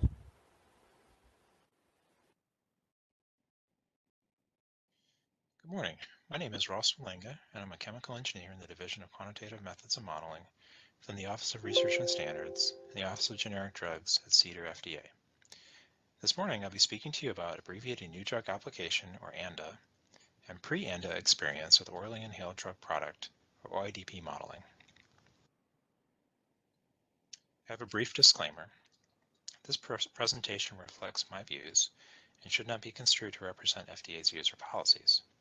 I'm offering my perspective based upon my experiences during regulatory decision-making, and the ideas or opinions offered by me may not be reflective of current legal and/or regulatory statutes. Considering OIDP models that have been included in ANDA and pre-ANDA submissions, we've seen a number of models and several different model types, including semi-empirical regional deposition, computational fluid dynamics, or CFD, physiologically based pharmacokinetic, or PBPK, or population pharmacokinetics, or POP-PK. The information that we've seen has been provided for several different device types, including meter dose inhalers, or MDIs, dry powder inhalers, or DPIs, and soft mist inhalers, or SMIs. The objectives of these models are typically to demonstrate that local drug delivery to the site of action is equivalent via either regional deposition predictions, or PK metrics such as maximum plasma concentration, Cmax, or area under the plasma concentration time curve, AUC.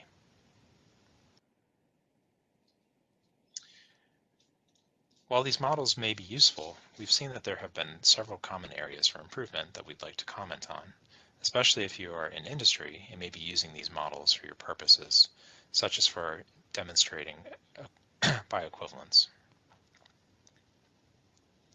One of the main problems we've seen is that validation and verification activities are commonly inadequate. Comparison with experimental data may be absent, or may demonstrate the inability of the model to capture key processes. The validation typically may only include comparison with data from one drug product. This can be problematic because if you have a model that's trying to show equivalence between two different drug products, you need to be able to demonstrate that your model can capture product differences accurately. Considering regional deposition validation, deposition should be predicted in all lung regions, especially central and peripheral regions. The lung region definition should be supported by in vivo data and clinical understanding, or in some cases a complementary model may be needed for small airways, such as a CFD is being used to predict regional deposition of the upper airways. The preferred source of comparative data is in vivo imaging data via either gamma scintigraphy or single positron emission computed tomography, SPECT, combined with computed tomography, CT. If we look at the figure on the right, this is an example of CFD being used to predict deposition fraction, or DF, for the mouthpiece and mouth-throat, central lung, and intermediate and peripheral lung. And in this case, these predictions were compared with in vivo gamma scintigraphy data, showing a rather close comparison. However, in vivo imaging data may have some limitations when being used as comparator data. These data are typically collected using a two-dimensional or 2D scheme divided into central, intermediate, and peripheral regions, where the boundaries for these regions may be defined somewhat arbitrarily. There is also a lack of precision when comparing three-dimensional or 3D regional deposition predictions with 2D data. One way to approach this is if CT scan is taken within a subject in addition to deposition data, the subject's lung may be mapped onto 2D regions. So in the figure on the left, you can see an example of how airways have been mapped onto these 2D regions. So using this map, any predictions that show deposition in a given airway branch can then be translated to the appropriate region, and then you can do more of an apples-to-apples comparison. You may also consider a small in vivo study to support your model validation activities.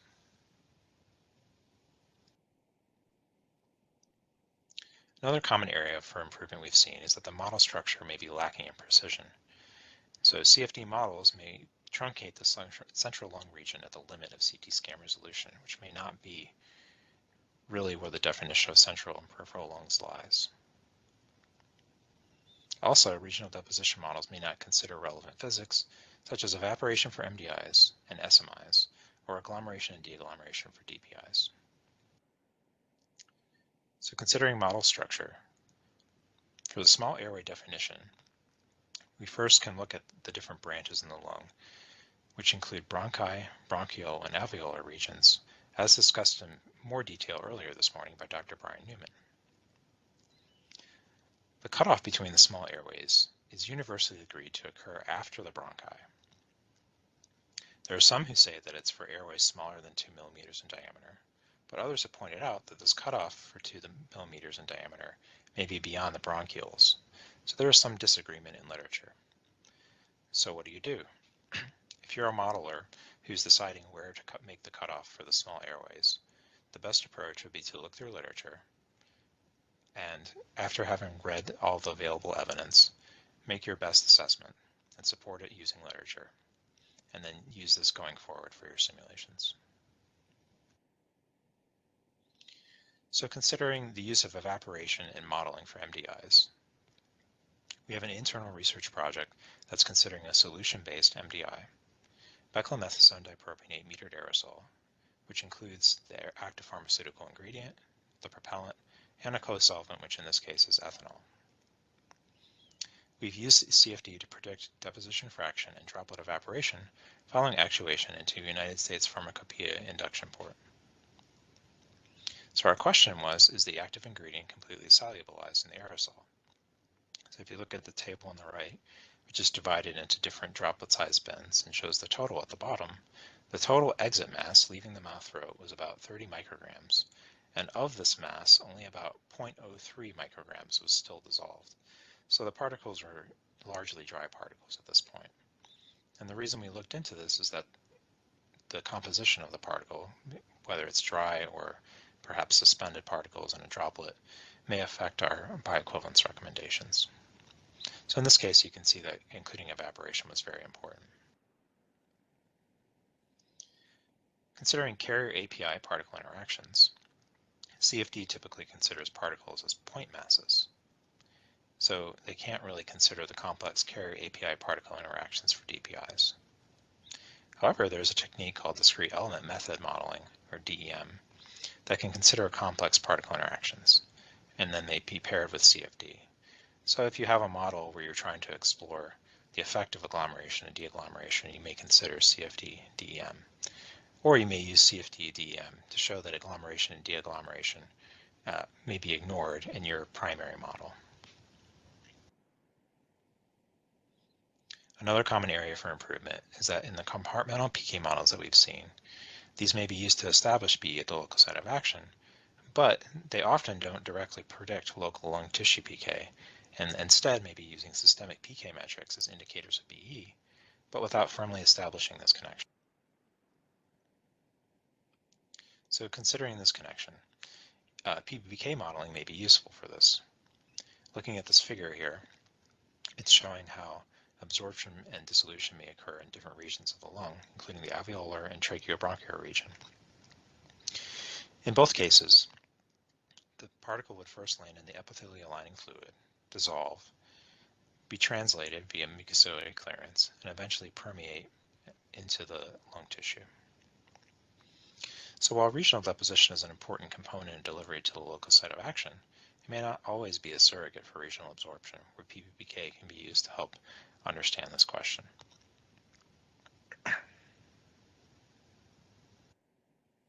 Another common area for improvement is that we've seen parallel models that may produce contradicting predictions without any attempt to reconcile differences. So, for example, two models that predict regional deposition.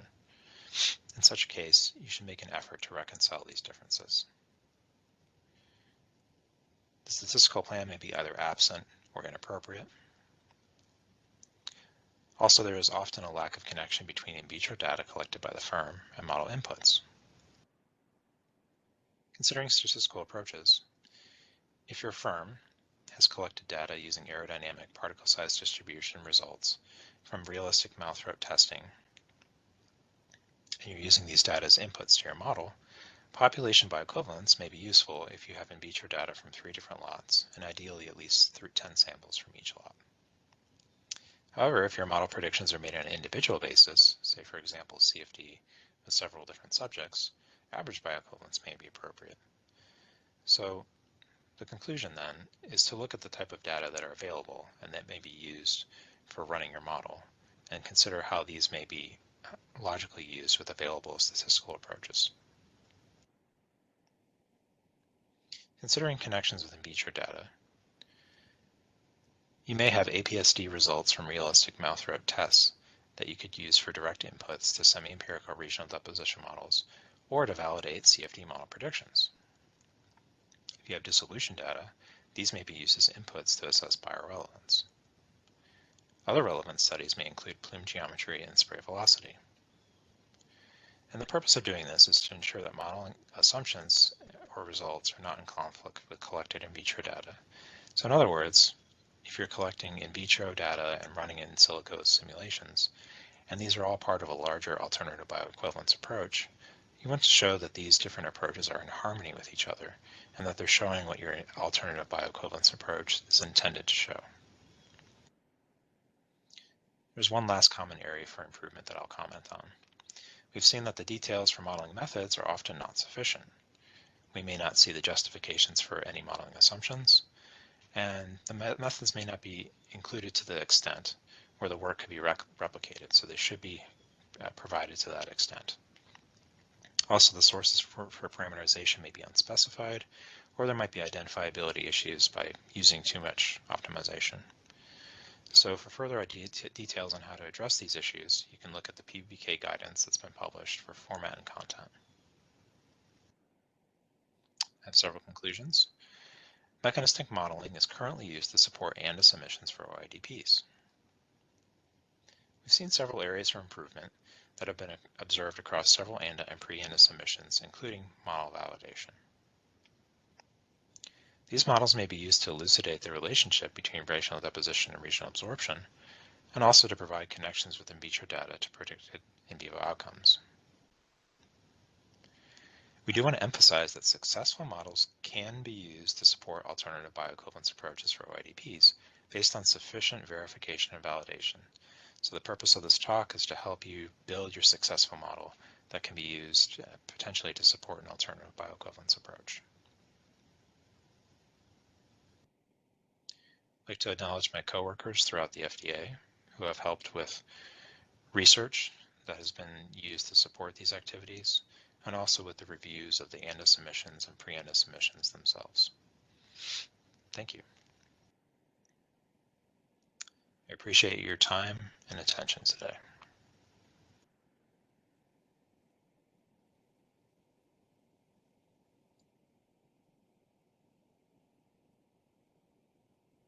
Today I will talk about mechanistic PBPK modelling using Mimeticus preludium. I will provide some background to the modelling process, present some data on model simulations and how they compare to observed PK data, and how PBPK can be utilised for the inhaled development process.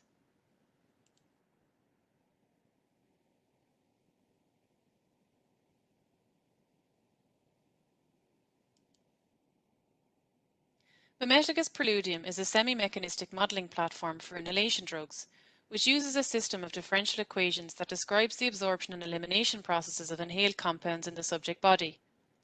The software simulates the absorption of drug deposited in the lung according to specifications of regional deposition, lung and systemic properties, compound and formulation properties, as well as dosing. Dissolution, mucociliary clearance, absorption over epithelium, and perfusion into the systemic circulation are mechanistically simulated, while gastrointestinal absorption, systemic distribution and elimination are simulated from standard compartmental parameters. Preludium predicts the fraction of drug deposited within specific regions of the lung and infers the relative contribution of each lung region to systemic absorption. In vitro cascade impactor data is regressed using a 3-parameter model: course fraction, mass median aerodynamic diameter, and geometric standard deviation. Preludium calculates the fractional deposition in the summary lung regions, including the extrathoracic or mouth-throat region, tracheobronchial region, the bronchiolar region, and the alveolar interstitial region. In vitro experiments such as APSD can detect changes in the drug delivery process as a function of the inhalation device and formulation attributes. These changes to in vitro particle size distribution can be regressed to regional lung deposition and simulate the PK profile within the preludium in silico model to correlate the effect of the inhalation device and formulation attributes to the predicted impact on PK. Similarly, differences in dissolution attributes between formulations can be reflected by altered simulated PK profiles in preludium. Of course, the latter depends on whether dissolution of the drug compound in question is a rate-limiting step for systemic absorption or not. With respect to a highly soluble drug such as tiotropium with a fast dissolution profile, systemic absorption is not limited by dissolution. To produce a model capable of simulating the PBPK of an inhaled capsule dry powder formulation of tiotropium bromide, systemic distribution and elimination of tiotropium was simulated in preludium using compartmental parameters calculated from a PK study of intravenously administered tiotropium by Turk et al. In this study, tiotropium was administered as an IV infusion over 15 minutes, and blood samples were withdrawn for analysis at multiple time points over an 8-hour duration. The calculated parameters utilised to construct the compartmental model within preludium are shown in the table on the left. Physiochemical properties which also influence the absorption behaviour of tiotropium, including permeability and solubility, were sourced from the literature, whereas dissolution data was experimentally determined. It can be seen from the table and dissolution profile on the right that tiotropium is a hydrophilic drug with moderate permeability, high solubility and fast dissolution. A PK study was conducted on an 18 microgram tiotropium bromide capsule dry powder formulation. The resulting observed PK profile is indicated by the light green curve. Using deposition and PBPK modelling, we attempted to simulate the PK profile in preludium, using impactor data from the same formulation, and the model parameters detailed in the previous slide. The dark green curve markers indicate the simulated PK profile. As can be seen by the plasma concentration curve and data table, the observed and simulated PK profiles align closely, with log ratios of 1.1, 1.0 and 1.0 for Cmax, area under the curve 0 to 72 hour, and Tmax respectively. In a second example, a PK study was conducted on 2 different 18 microgram tiotropium capsule dry powder formulations. 2 lots that I will call Lot A and Lot B have a similar fine particle dose of 3.39 microgram and 3.37 microgram respectively, as determined by in vitro aerodynamic particle size distribution testing. There were negligible differences in the resulting Cmax, area under the curve 0 to 72 hour, and Tmax values following the in vivo study between both formulations. Preludium PK simulations were then generated for both formulations to establish the model's capability of generating similar results to that of observed values.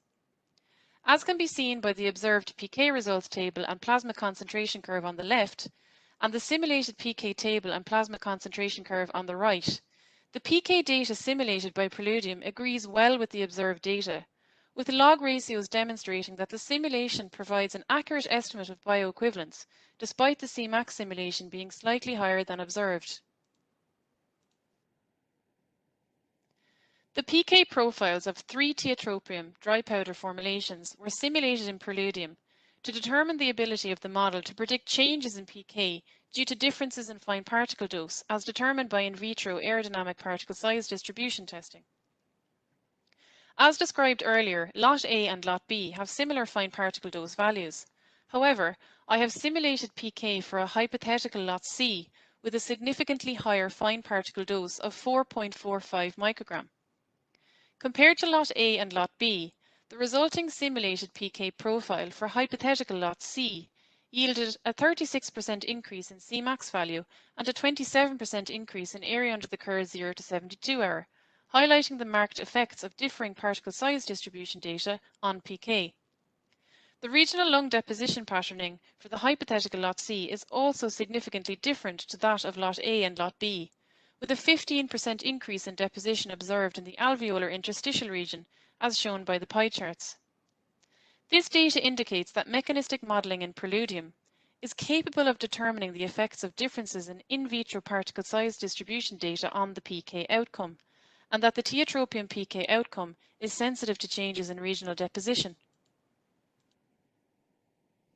Following mechanistic modelling of PK parameters for a tiotropium dry powder formulation Lot B with a fine particle dose of 3.37 microgram, calculated regional deposition fractions were redistributed to different lung regions in order to understand the sensitivity of PK to changes in regional lung deposition. Predicted Cmax is indicated by the light green bars, and predicted area under the curve 0 to 72 hour is indicated by the darker green bars. The redistribution of depositional fractions to different lung regions is shown by the simulated regional lung distribution in the pie charts. The first graphical representation on the far left describes the actual predicted PK outcome following inhalation of Lot B. In the second graphical representation, a 10% redistribution of swallowed drug to the tracheobronchial and bronchiolar regions does not significantly affect the simulated Cmax and area under the curve values, suggesting that these lung regions are not predominantly responsible for systemic absorption of tiotropium. In the third and fourth graphical representations, a 10% redistribution of drug from either the swallowed portion or the tracheobronchial and bronchiolar deposited dose to the alveolar interstitial region results approximately in a 30% increase in Cmax and a 25% increase in area under the curve 0 to 72 hour. In the fifth and sixth graphical representations, a 10% redistribution of deposited drug from the alveolar interstitial region to either the tracheobronchial and bronchiolar region or the swallowed portion results approximately in a 30% decrease in Cmax and a 25% decrease in area under the curve 0 to 72 hour. Taken together, this data indicates that alveolar interstitial drug deposition is primarily responsible for systemic absorption of tiotropium, and that mechanistic modelling is capable of detecting the effects of differences in regional drug deposition on PK. As the alveolar interstitial region is devoid of muscarinic M3 receptors, has a higher sink condition, and is comprised of a leakier epithelial cell subtype, it is likely that drug deposited here is not readily retained and enters the circulation quickly following deposition, contributing to Cmax. Therefore, redistribution of drug deposition from the bronchiolar regions to the alveolar region would result in a higher Cmax value. In contrast, drug deposited within the bronchiolar region is likely retained following binding to target M3 receptors present to elicit the pharmacological response, and does not therefore contribute to the early stage absorption Cmax value. Once dissociated from the target receptors, the drug may contribute to the area under the curve response through epithelial permeation, or it may be eliminated via dissolved drug clearance mechanisms. Therefore, redistribution of deposited dose from the bronchiolar region to the alveolar interstitial region may result in an increased area under the curve value due to reduced retention and/or clearance of drug within the lung. In a study by Bachmann and Olsson, the pharmacokinetics of 3 strengths of fluticasone propionate when dosed from Advair discus was simulated using Preludium and compared to in vivo PK results from the same batches. The simulation model incorporated both in vitro aerodynamic particle size distribution and in vitro dissolution data from the same batches used in the clinical PK study. The in vitro dissolution of fluticasone propionate is slow compared to that of tiotropium, and is significantly slower as the drug dose increases, as shown by the graph on the left. As shown by the 3 concentration time curves on the right, the simulated PK correlated well with observed PK for each of the 3 strengths, providing an in-context validation of the model. The observed decrease in peak sharpness was quantitatively and mechanistically linked to an experimentally observed change in dissolution profiles with fluticasone propionate dosage strength. This correlation between an in vitro CQA and a systemic PK parameter provides important information to a developer since it enables control of both area under the curve and Cmax. Hence, in contrast with a fast-dissolving drug such as tiotropium, for which PK outcome is sensitive to changes in particle size distribution, data on aerosol particle size distribution as well as dissolution profiles represent necessary development targets for slow-dissolving compounds such as fluticasone propionate. In the same study, the model was used to explore how PK and lung targeting are expected to respond to changes in dissolution rate and solubility for fluticasone propionate, a poorly soluble inhaled drug. The 3 graphs shown represent the sensitivity of systemic PK profile parameters to the specific surface area available for dissolution, given different theoretical drug solubilities, but maintaining other model parameters identical to those for fluticasone propionate and Advair discus. It is evident that decreased solubility and specific surface area limited both the extent and rate of predicted absorption from the lung. Cmax was predicted to be significantly more sensitive to variations in dissolution rate than area under the curve, as reflected in the decrease in peak sharpness. PK profile parameters were predicted to become increasingly less sensitive to variations in dissolution rate as the solubility increased, indicating the likelihood of a breakpoint above which further increases in solubility render dissolution rates so fast that PK profiles become insensitive to change in dissolution rate, as would be the case for tiotropium bromide. Hence, the need to control dissolution rate should decrease as drug solubility increases. Given the successful validation of the model in the case of both fast and slow dissolving compounds, mechanistic modelling may be expanded to explore the sensitivity of in vivo PK profiles to variations in key in vitro attributes.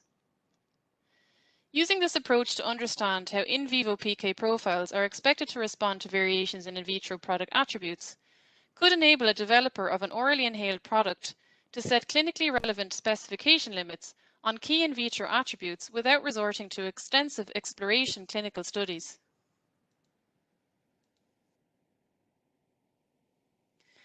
In conclusion, Preludium in silico model can reliably simulate PK profiles of inhaled formulations as supported by successful validation using both highly and poorly soluble orally inhaled drug products.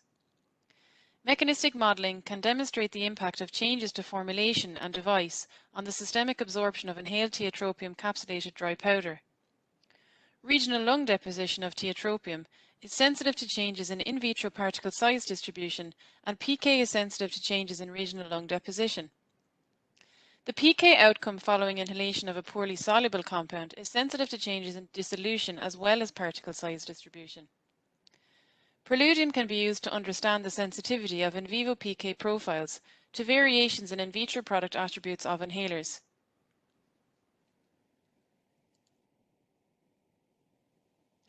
Finally, I'd like to acknowledge the contribution of those mentioned in this slide in generating the information outlined in this presentation.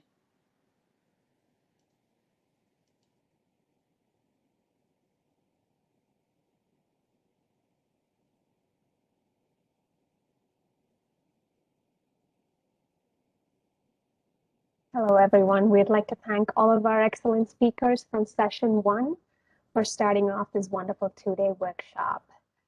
Right now, we'll go on a short break, depending on where you are. If you're on the East Coast, go for a coffee break, go stretch your arms from wherever you are located in the world. We'll return back at 11:20 for the panel discussion.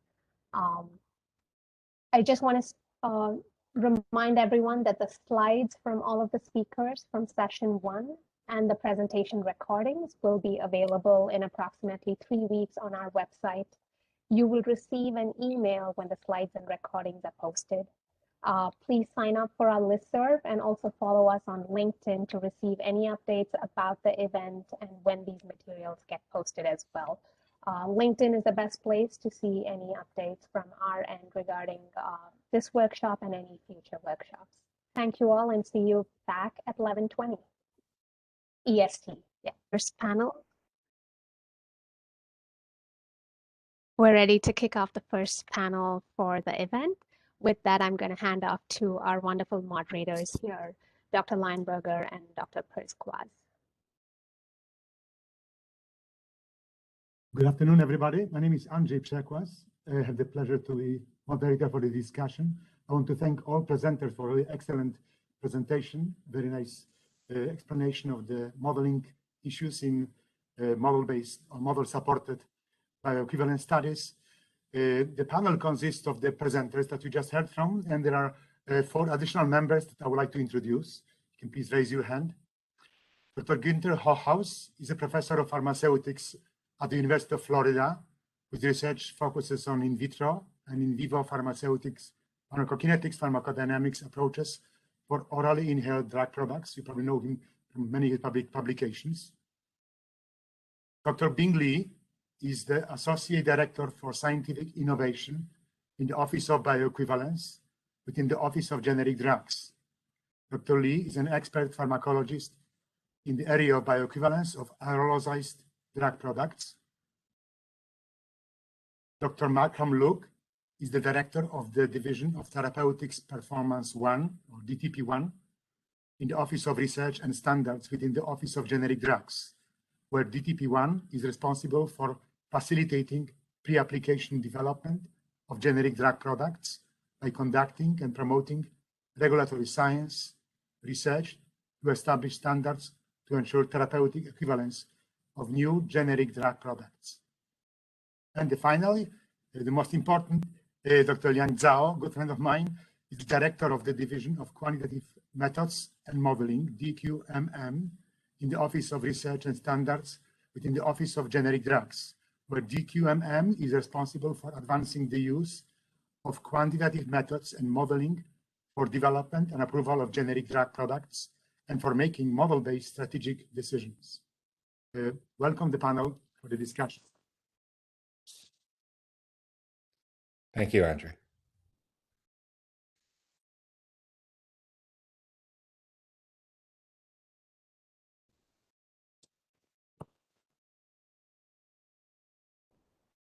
One aspect I want to mention is that the goal of the discussion is to basically explore how these modeling tools, and you have seen the models that are either semi-empirical, that link inhalation, deposition, and pharmacokinetics, and the other extreme of high fidelity, 3-dimensional models, CFD-based models for deposition that still need to integrate with the barrier model and PBPK. And we like to see from the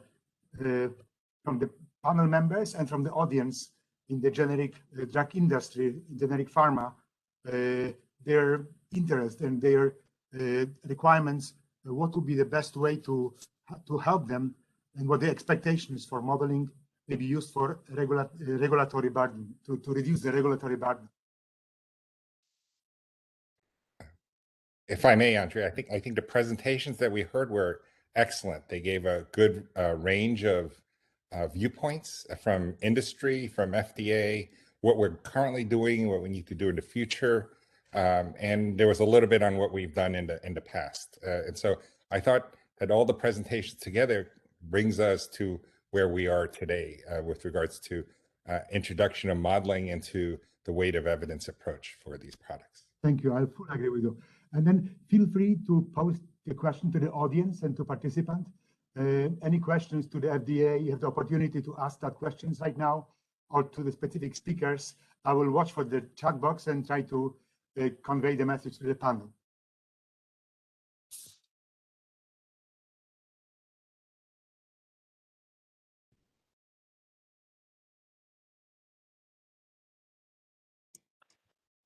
If I may, just before the first questions come in, I really would like to congratulate the FDA.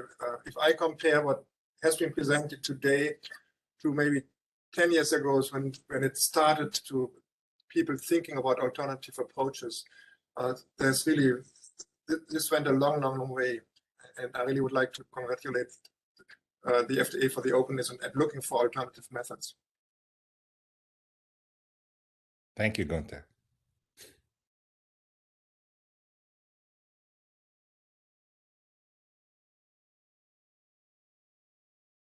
Maybe we can hear from companies or users or developers of these reduced order fast running models, which are already integrated when they consider using maybe higher fidelity model or integrating them with the higher fidelity models. We have seen two nice applications of Mimeticus software developed in Sweden. Any comments from the developing team? What are the potential plans for further extending the model?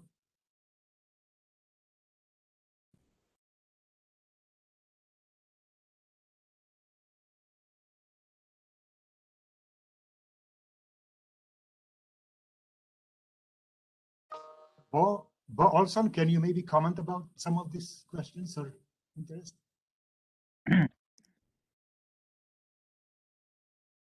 Well,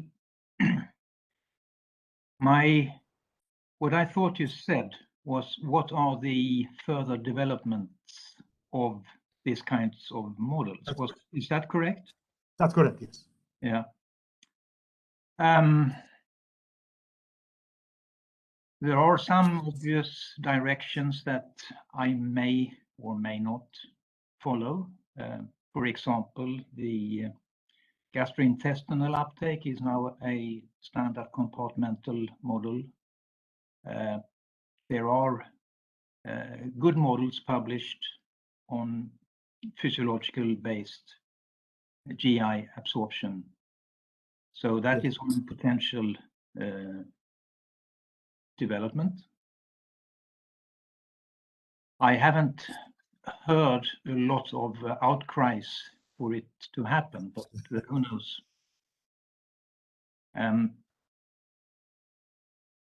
So I'm the lone coder of this program. So I have so far have had 1 to 2 updates per year. That's my pace, so to speak. For the patient induced inhalation for like DPI, do you see at some point the need to combine maybe reduced order model of a device with the airway deposition model? Well, in Mimeticus, especially for DPIs, that patient interaction is already there. What we usually recommend people to do are to use the so-called realistic testing using a biorelevant induction port to the cascade impactor and using realistic breathing profiles. And with such measurements, you kind of subsume things like spray velocity, spray angle, and so on and so forth. So you really end up with an aerodynamic particle distribution which is relevant for entering the trachea.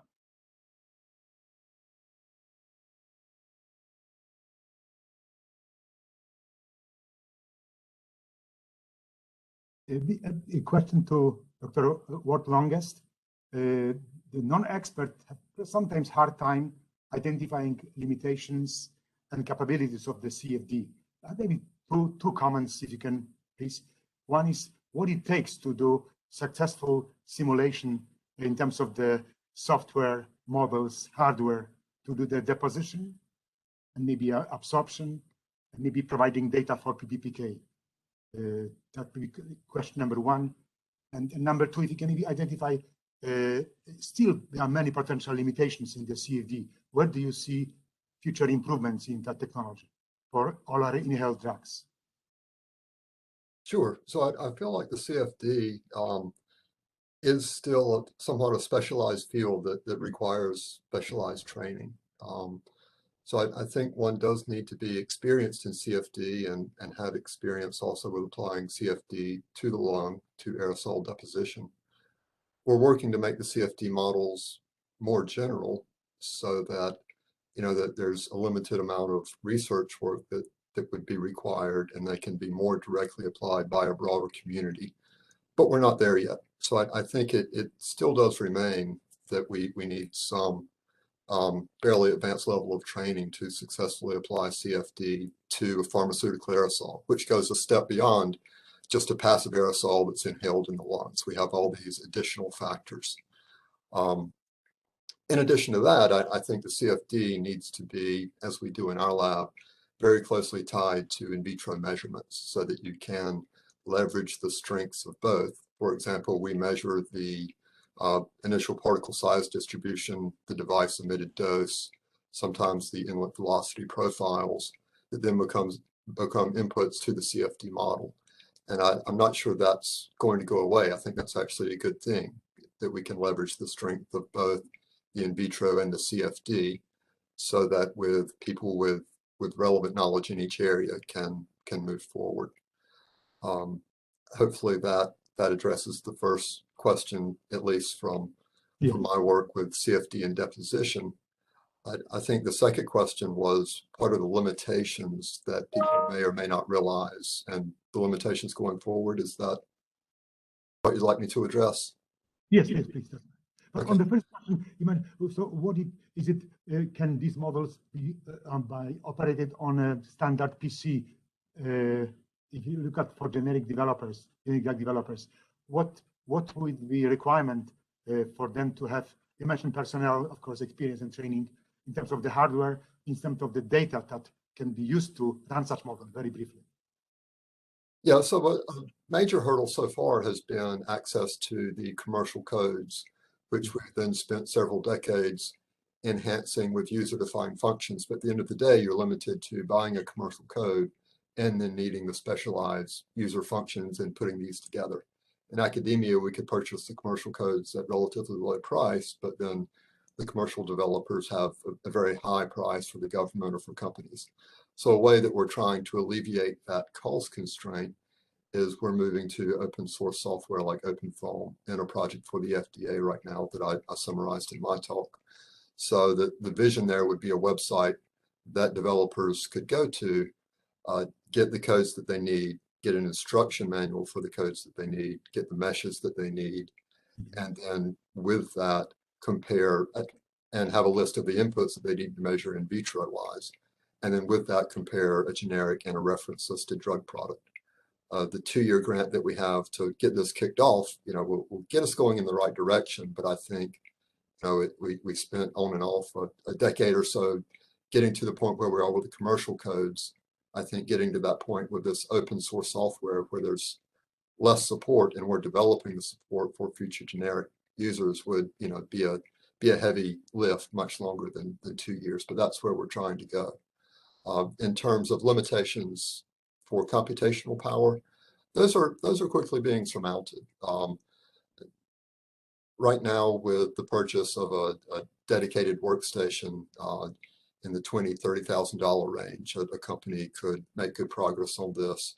And there are also grants and supercomputing resources throughout the country that people have easy access to by writing a short paragraph. So I don't see commercial resources being near the burden that they used to be. So we're addressing the software, commercial resources are coming down. There's good effort in developing the CFD models for predicting deposition. And as I mentioned in my talk, there are a number of things that we can do with deposition. You ask about challenges in trying to then go a step beyond and simulate the dissolution and the absorption with the CFD. And that's really a next level problem, and one that as a community we may want to try to decide how to address. Are we going to be satisfied with just deposition with CFD, with the mission of comparing a generic and a reference listed drug product, plus then some sort of in vitro dissolution and absorption test, and that may be sufficient for comparing these two drug products. If we really want to get to tissue dose, with the CFD, then we need to put more emphasis and effort into developing these dissolution absorption models like I showed in just one branch. So we won't be able to do this dissolution and absorption with CFD throughout the lung, I don't think, on a broad scale, but there could be a CFD model of dissolution and absorption in limited airways, like we're trying to do for the nose, or like we could do for a section of airways. But it's still going to require heavy in vitro input. So sorry for the extended answer. I think we're very close to having deposition being a standardized metric from CFD. Dissolution, absorption, and uptake, that's going to be a heavier lift, and there may be easier ways to do it. That's an excellent comment. Ross, maybe you can comment, because you have experience in both the scientific and regulatory aspect in how you see the perspective in using CFD combined with the maybe the absorption, dissolution, the barrier, and PBPK. Yeah, thanks, Andrzej. And I want to include also the semi-empirical regional deposition models too. So whatever method you're using for predicting regional deposition. Yeah, so I think it's going to be compound specific in a lot of cases, where if you've got a drug that's quickly dissolving, quickly absorbing, then perhaps regional deposition is enough. But if you can use maybe PBPK or some other methods to show that the drug is slowly dissolving or slowly absorbing, then maybe in that case we need to consider something like a dissolution test along with it. I don't think including a dissolution test is ever would be a bad thing, but it may be more important for some products as opposed to others. So I do think that the PBPK model can be really useful for trying to answer this question of how does regional deposition relate to regional absorption. Maybe a question for Brent, Dr. Brent Craven at FDA. I really enjoyed your presentation, and you discussed uncertain qualification of the modeling methods. Should the same be considered for the experiment as well? And maybe follow-up questions to Brent, maybe FDA panel. Do you envision a mock under submission, as you mentioned, for the blood clot filters, similar submission, mock submission initiative for the generic oral inhaled drug products in the future? Yes, so I can start to take the first part of your question. So I think you're right that there's a question about, we typically do not ask for specific uncertainty quantification information for experiments, but typically such UQ or uncertainty quantification is called for modeling. And the reason why is because there's some subtle differences between experiments and modeling. Why that is, I think that's because typically experiments, you'll be using multiple samples, multiple specimens, you'll be doing multiple tests. So you're inherently capturing variability when you do these experiments. There are a number of standards that call for testing in medical devices, a specific number of devices, like number 29 or specific number of devices. So you inherently capture some variability. But when you go and do simulations with a nominal geometry under nominal conditions, they're inherently deterministic. So you're only going to get one solution if you don't account for some variability. So that's why we need to quantify some of the variability and then put it into our model to look at what influence that uncertainty has that we don't typically capture. So that's kind of a difference between the experiments and simulations. Hopefully that answers your question. Yeah, the second question about the potentially mock-up submission, maybe you or maybe other FDA members. I like the idea. It will potentially demonstrate what components may be needed. It cannot be done in short term, but that would be very nice capability demonstration for the generic industry. Andrzej, I think Brent raised a few good points about how CDRH regulates devices and the feasibility of having a mock submission and looking at it from a risk-based approach. Yeah. I think there's some substantial differences in how the underworld works and our notion of bioequivalence. However, there are some lessons that could be learned from that kind of approach where you have mock thinking about how to do a mock submission for a hypothetical product. But and I think we've tried some of those exercises within FDA over in our area as well. But in the context of ANDAs, there's additional complexities, and we don't have the standards in place like what we have in CDRH. There's a broad acceptance of material standards, of manufacturing standards for these devices.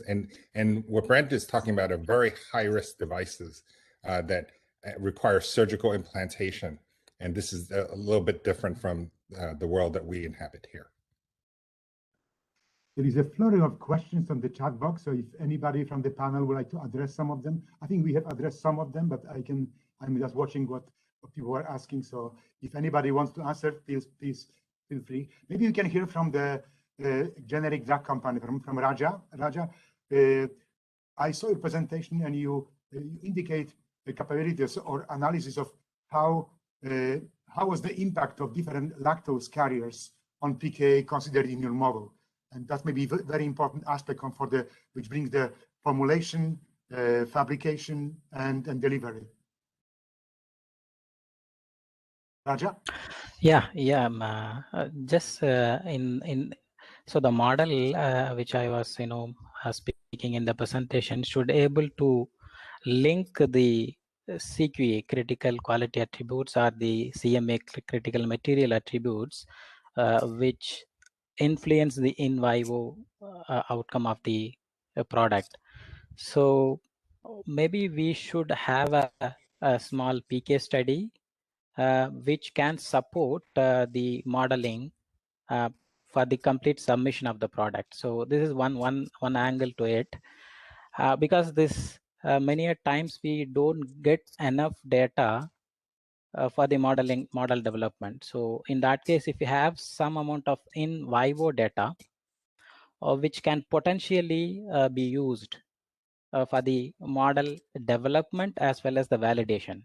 So which gives, and also it is possible to extrapolate to the higher number of subject or bigger study, and even for some, in case of some clinical study. So I would suggest to use model along with a little bit of PK information, experimental information, which can support validation as well.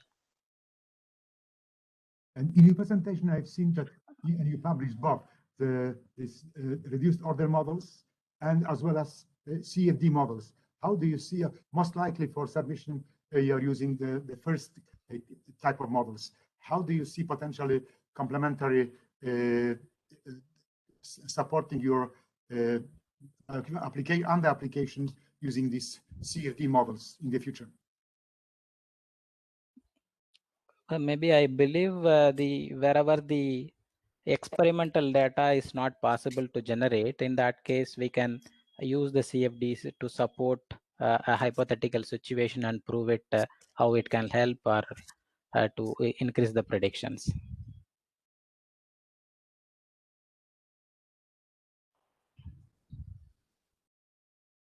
And to vote for another generic for Clare Butler, you show very nice presentation for two classes of drugs, the highly soluble and then poorly soluble drugs. And of course, the poorly soluble drugs are much more difficult to handle because they involve the respiratory as well as the oral absorption pathways.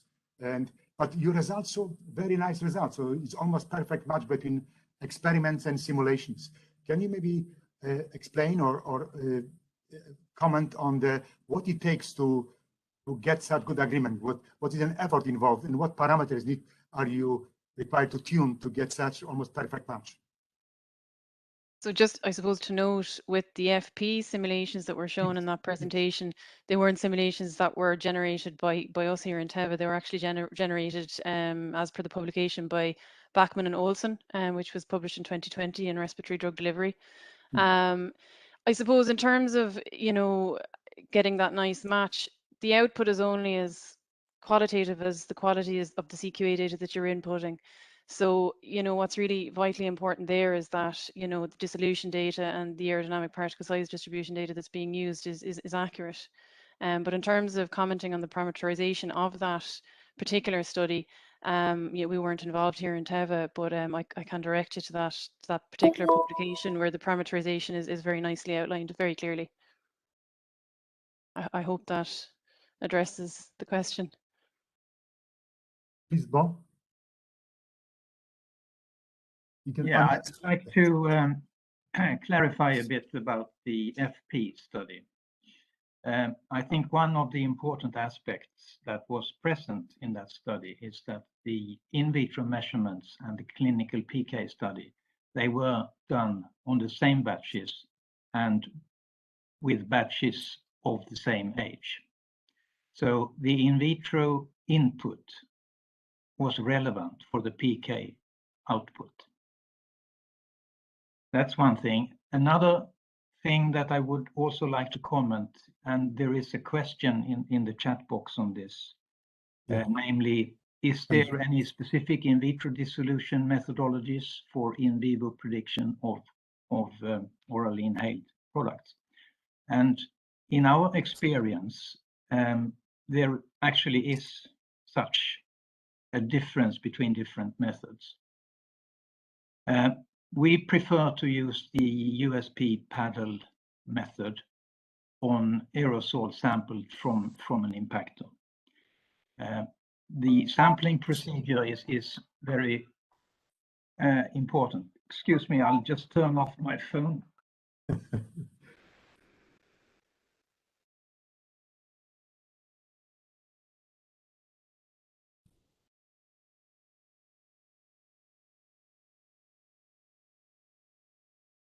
All right, sorry for that. No problem. So there is a different kind of method, which is a membrane method. That's correct. Yeah, and the downside with the membrane method, and this has recently been shown actually in a paper from a Swedish guy, is that what you measure with the membrane method often is not dissolution, but rather diffusion through the membrane. So you need to have very low soluble, slow compounds in order to use the membrane method successfully. Bo, can I interrupt? I was looking to ask you. Go ahead, Günther. In your dissolution methods, and it's always a question, what dissolution medium should one use? Yes. And also, what solubility would you put into your PBPK models? Is it water solubility? Is it solubility in what people call biorelevant media? Well, I'm not an expert here, but one of my colleagues claimed to be one, and I've heard him talk about this question a number of times. Of course, in the dissolution bath, you need to use some kind of solubility enhancer in order to have an experiment you can do. And then, of course, you need to have an appropriate parameterization of the output from such an experiment. And we have come to the conclusion that by measuring what we call the VMD, the parent VMD and the apparent GSD, we get a useful capture of the initial surface area available for dissolution and how that progresses with time, which is relevant not only for the bath, but also for the in vivo situation. Trying to answer your question about solubility, we have solved that in Preludium by using PBS solubility and then having another parameter, which is the free fraction in the epithelial lining fluid, which can then act as a reservoir, or rather the other way around, for when you have biphasic systems, as you have in the lung. So we use the water or PBS solubility because that's the driving factor for the absorption. But then we have another parameter to take care of the potential biphasic conditions. Thank you. Along please go ahead. Yeah, along this line, with regard to the dissolution, I actually have a puzzle in my mind on what role that dissolution should play in, establishing a bioequivalence in the OINDP area. A lot of times we see in this area where the drug product in this area often have quick dissolution and rapidly absorbing into the bloodstream. So the PK profile shows a very rapid, short Tmax. Within 10 minutes we see a peak, right? And so in this case, what do we see a challenge, or what kind of a challenge that we see in having a dissolution method as a method to sort of support the bioequivalence? Or we may think, the role of dissolution, the measurement of dissolution, the parameters of that we obtained from the dissolution study sort of play a role in the modeling and simulation, that approach to support bioequivalence. I think you raise a good point. In the weight of evidence approach, how much weight do you give to each of the different data streams that we are getting in the ANDA? Right. Now there's a big discussion today talking about using alternative approach to support, as a surrogate for clinical endpoint study, right? So in this approach, we actually have a package of in vitro approach. Dissolution could be a standalone in vitro approach in here, or a modeling simulation approach where we discussed as a theme for today's discussion, where a dissolution plays a part of a role in supporting a good model, a validated model to establish a validated model in supporting a bioequivalence approach, right? So my question is, what is the key role that dissolution, especially putting into the context of the OINDP world? I think based on Claire's discussion, each product may have a different weight to the dissolution. Like if you're rapidly dissolving, it may have less of an issue than if you're difficult to, just like BCS waiver class 3 versus class 1, you have different weightings for the dissolution based on what we know about the product, what we know about the clinical site of action, etc.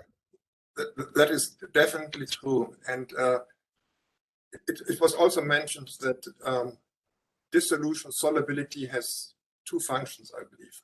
One would be as an input parameter for the PBPK model. And I think in that area, one can talk about it. The other one is really a relative comparison at, let's say, two formulations. And we published recently some work from a contract with the FDA where we looked at 3 different DPI formulations and where the dissolution tests were really vital to identify differences in their behavior interaction with the solvent. And that's almost on a taking away from the PBPK, just looking at is the dissolution behavior similar. And those data probably will not be suitable as input parameters for a PBPK model, but they clearly show that maybe 2 formulations that they differ, and that those dissolution tests probably should be performed under conditions where one sees the highest resolution in potential differences in whatever surface areas, particle sizes, whatever factors there are that might modulate the dissolution rate. That's if it matters clinically, right? Yeah. And so for me as a developer, if I would see, let's say, if in those dissolution rate estimates there are differences, then I probably would go back to the drawing board and maybe adjust already the formulations at that time point before making PK studies and see, oh, there's a big difference. Nice. Hi, if I can jump in here.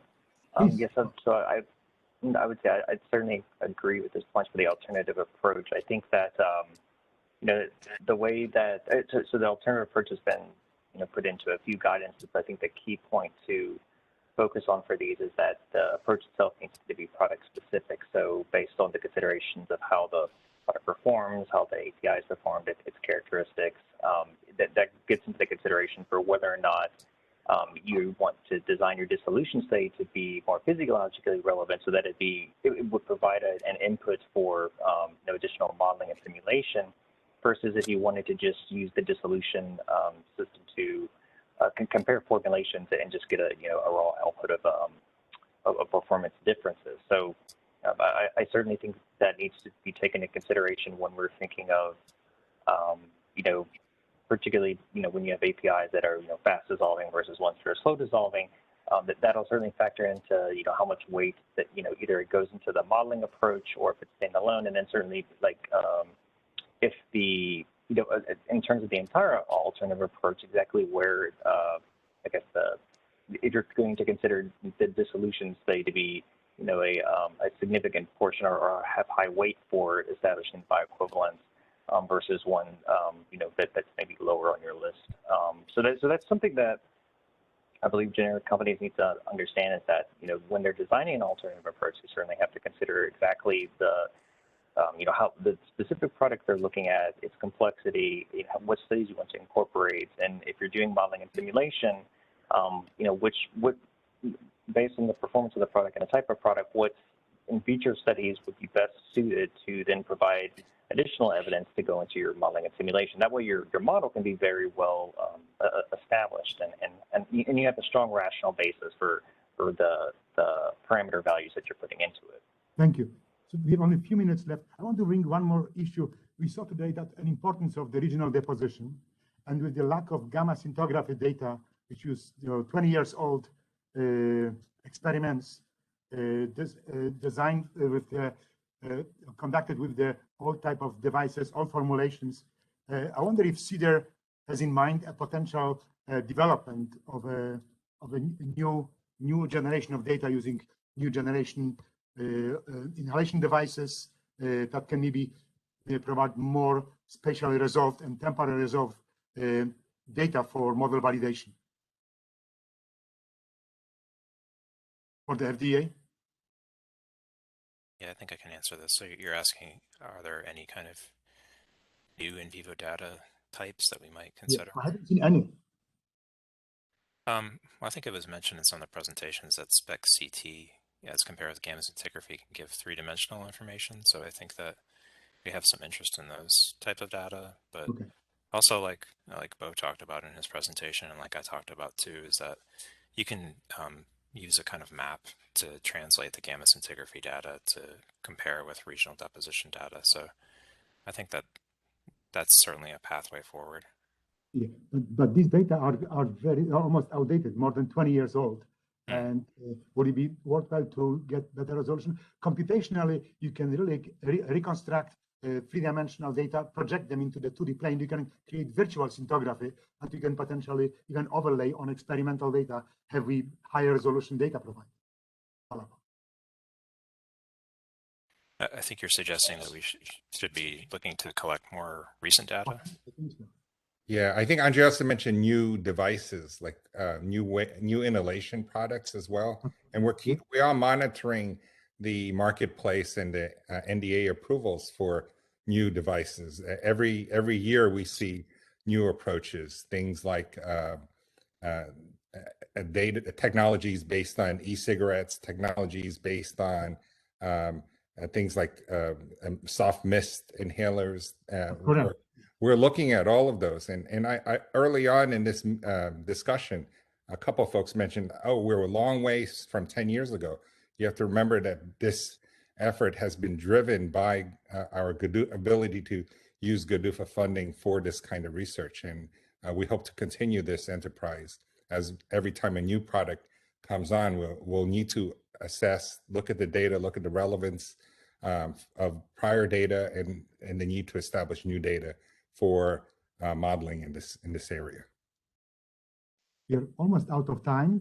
There are several questions in the chat box. I will collect them, work with Dana and the University of Michigan team, and try to either pass them to individual presenters or between panel members, and try to answer them maybe in the at the time of the dissemination of the presentations.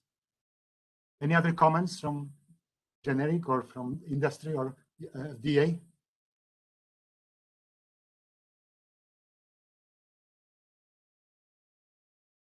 Just a very, I suppose, general question from myself. I suppose in terms of how modeling is progressing, across all different platforms of CFD and PBPK, when would FDA, in terms of, future accepted paradigms, how quickly do you see there being a plan in place for all types of inhalation products in terms of mechanistic modeling and updates to PSGs?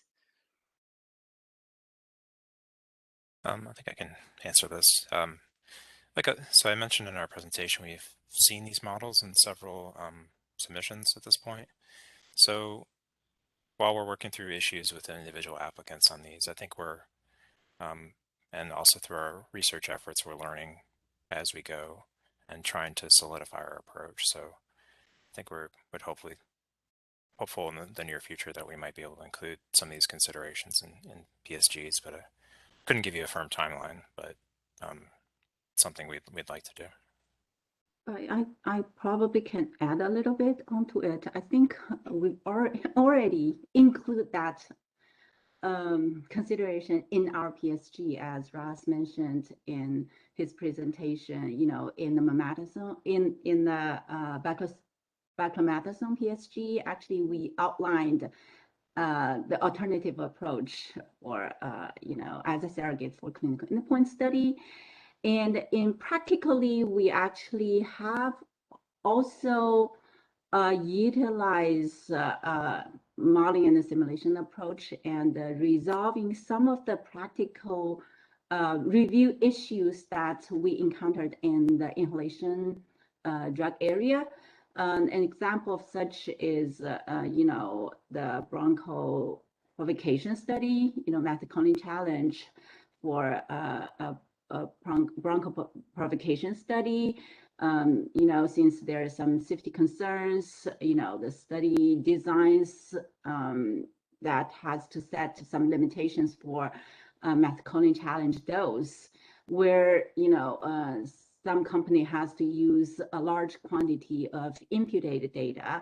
So we actually had utilized the modeling simulation approach, and a validated modeling simulation approach, and provide some supporting evidence as the acceptance of their data. So it's been in modeling and simulation has been playing a role in resolving practical issues, and also we actually incorporate that in our PSG recommendation for at least I think baclometasone product PSG, right? Mm-hmm. Right, Bing. It's in the baclometasone PSGs. It's also in the cyclizanide inhalation aerosol and the ipratropium bromide. So we have right now 4 PSGs that have the alternative approach that includes the references to modeling and simulation. Correct. Thanks. I mean, I suppose I was aware of those ones, but I was speaking, I suppose, more generally in terms of, other DPIs and, the vast array of other, inhalation products that we have out there. In terms of, I suppose it's very difficult, for you to put a timeline on when you might think there'll be an approach available in terms of, alternative mechanistic modeling or, in mechanistic B. But yeah, how long is a piece of string, I suppose. Yeah, no, I would say, certainly for these more complex inhalation products, we are actively pursuing, research studies and investigations to figure out exactly what would be the best alternative approaches for them. Again, they would be designed considering the complexities of those specific products. So, as you get to these more complicated ones, there's a lot more considerations that have to be put into place. But certainly, I, in my personal opinion, feel like modeling simulation would play a good role in this area, again, to try to help explain some of the complexities that we see. But again, as I have said, in terms of timelines, I can't give you anything certain for that, but again, it's something that's actively pursued.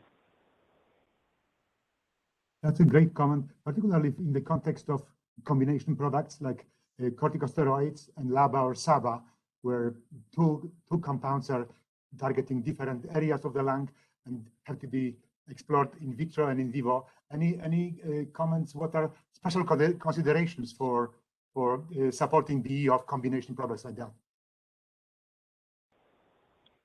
All right. So I can comment a little bit at this. So certainly for the way these alternative approaches have been designed, they've been more focused on the solution-based MDIs and usually for single API products. They focus more on the drug delivery process more so than and it's delivered to the site of action versus the actual mechanism of action. In terms of a combination product, certainly looking at different, but if you're more than one API, obviously that the studies would need to consider both of those independently, and likewise in terms of if there's any consideration for the modeling component. So like, for instance, I could see maybe if you had a PBPK model that was, considering the different lung tissue compartments and looking at the different lung tissue concentrations. If you have different APIs, obviously the physical chemical properties would be different. So you might have to have different parameter values that be incorporated. So you would need to, individually look at the complexities for both of those APIs to make sure that you're able to explain those. But again, that would be more focused on the concentration and the location of where it's being deposited, more so than differences in the mechanism of action, for instance. I didn't hear from Liang Zhao. Any comments from you about combination products? I've seen your papers, very interesting. The question to me, Andrew? Yeah, so any comments from what you heard about the combination products? I think really other fields, I really feel excited about the session. Thinking about several years back, we have less understanding in the area. Now we have mapped all the opportunities and challenges, and it's really down the road, we know where to focus on our efforts, and there are many exciting things for us to do. And if those gaps can be filled, I think we all feel, along with the chat with the attendees, there are stunning challenges. There are like a PK variabilities to that could potentially mask the PK influence on the regional deposition and the effective surface area, and the correlation between the spray characteristics and ASPD. And down the road is the regional deposition and the PBPK modeling value in terms of understanding the dissolution and absorption. So all those things is represent a very complex system. But if we can figure out some best practice down the road, that create a great value for the orally inhaled products and the whole area. It can spill back to the new drug development as well. And we are creating great values. I'm glad that we are mapping out the opportunities and the challenges, and appreciate everyone's contributions, input. And it's, you know, I feel excited. Thank you. To address Andrzej's question about the 21 CFR 300.50 combination products, this is different from the drug device combination products that some folks think about for combination products. When you have fixed drug combinations, we will address them in the individual PSGs and the individual product specific guidances, what is required for each API in the context of development. I'm not sure whether Dr. Rob Lionberger has some additional thoughts in terms of today's session.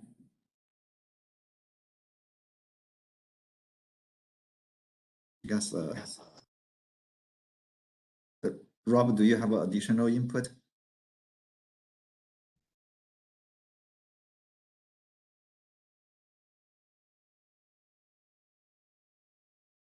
Not unmuted, I guess.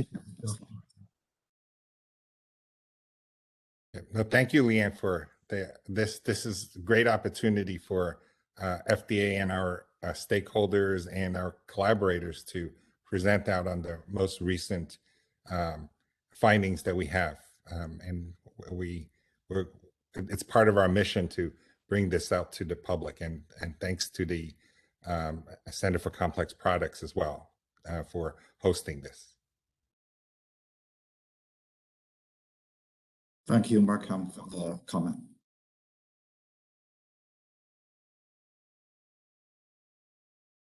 I think we are almost run out of time. We promised to finish by 11 o'clock Eastern time. Rob, can you see us and can you comment? Oh, thank you. So I'd like to thank you all for your participation in this panel. I think there's some fantastic presentations here, and I think we've really moved the field forward very strongly in the years that we've been really looking at how do we improve the computational methods for the orally inhaled product. And I think really the next step is, can you take these sort of advances, right, and put them together into the sort of decision frameworks that we use internally and that companies put forward as, here's the argument for a product being bioequivalent. And so I think there's, so really I think that's, the key step here is, I think through this workshop, really educating the generic industry about what the tools and the level of confidence we have in them that are available now in this sort of product area. And hopefully that will spur people to say, all right, this really helps me understand the key issue that I'm trying to convince OGD. I'm trying to convince them that, my products deliver a drug to the same place in the lung, right? And some of the things, deposition is really important for that. Some of the other things are a little bit downstream, right? But they help confirm that, and putting them together into a way that helps make a decision and makes the case for saying, look, this is the most efficient way to demonstrate bioequivalence.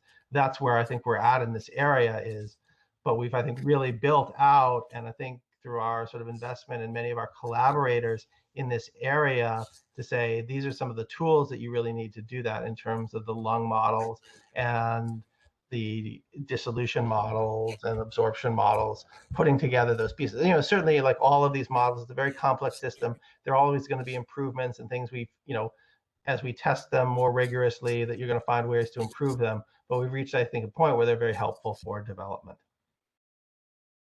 And finally, very good to also not only for regulatory issues, but also to help generic pharma to lower the barriers of accessibility and usability by that group of users.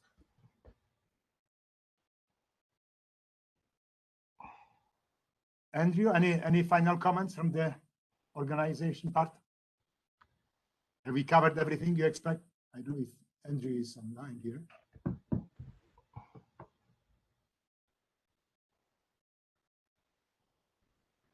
So that was a question to me? Yeah, Andrew, so because we are almost out of time, have we covered everything you expected, or something? So I took all of the questions from the chat box, and I will sort them and maybe pass to individual presenters, collect the answers, and maybe. Yeah, I've been gathering these as well. Okay. I think you guys did a great job. Everything's accomplished, and I think we're about 10 minutes after, so I think we can move on to lunch. Thank you very much. Thank you, Andrew. Thank you, everybody. Yep. Thank you, everyone. We'd like to thank all of the panelists and moderators for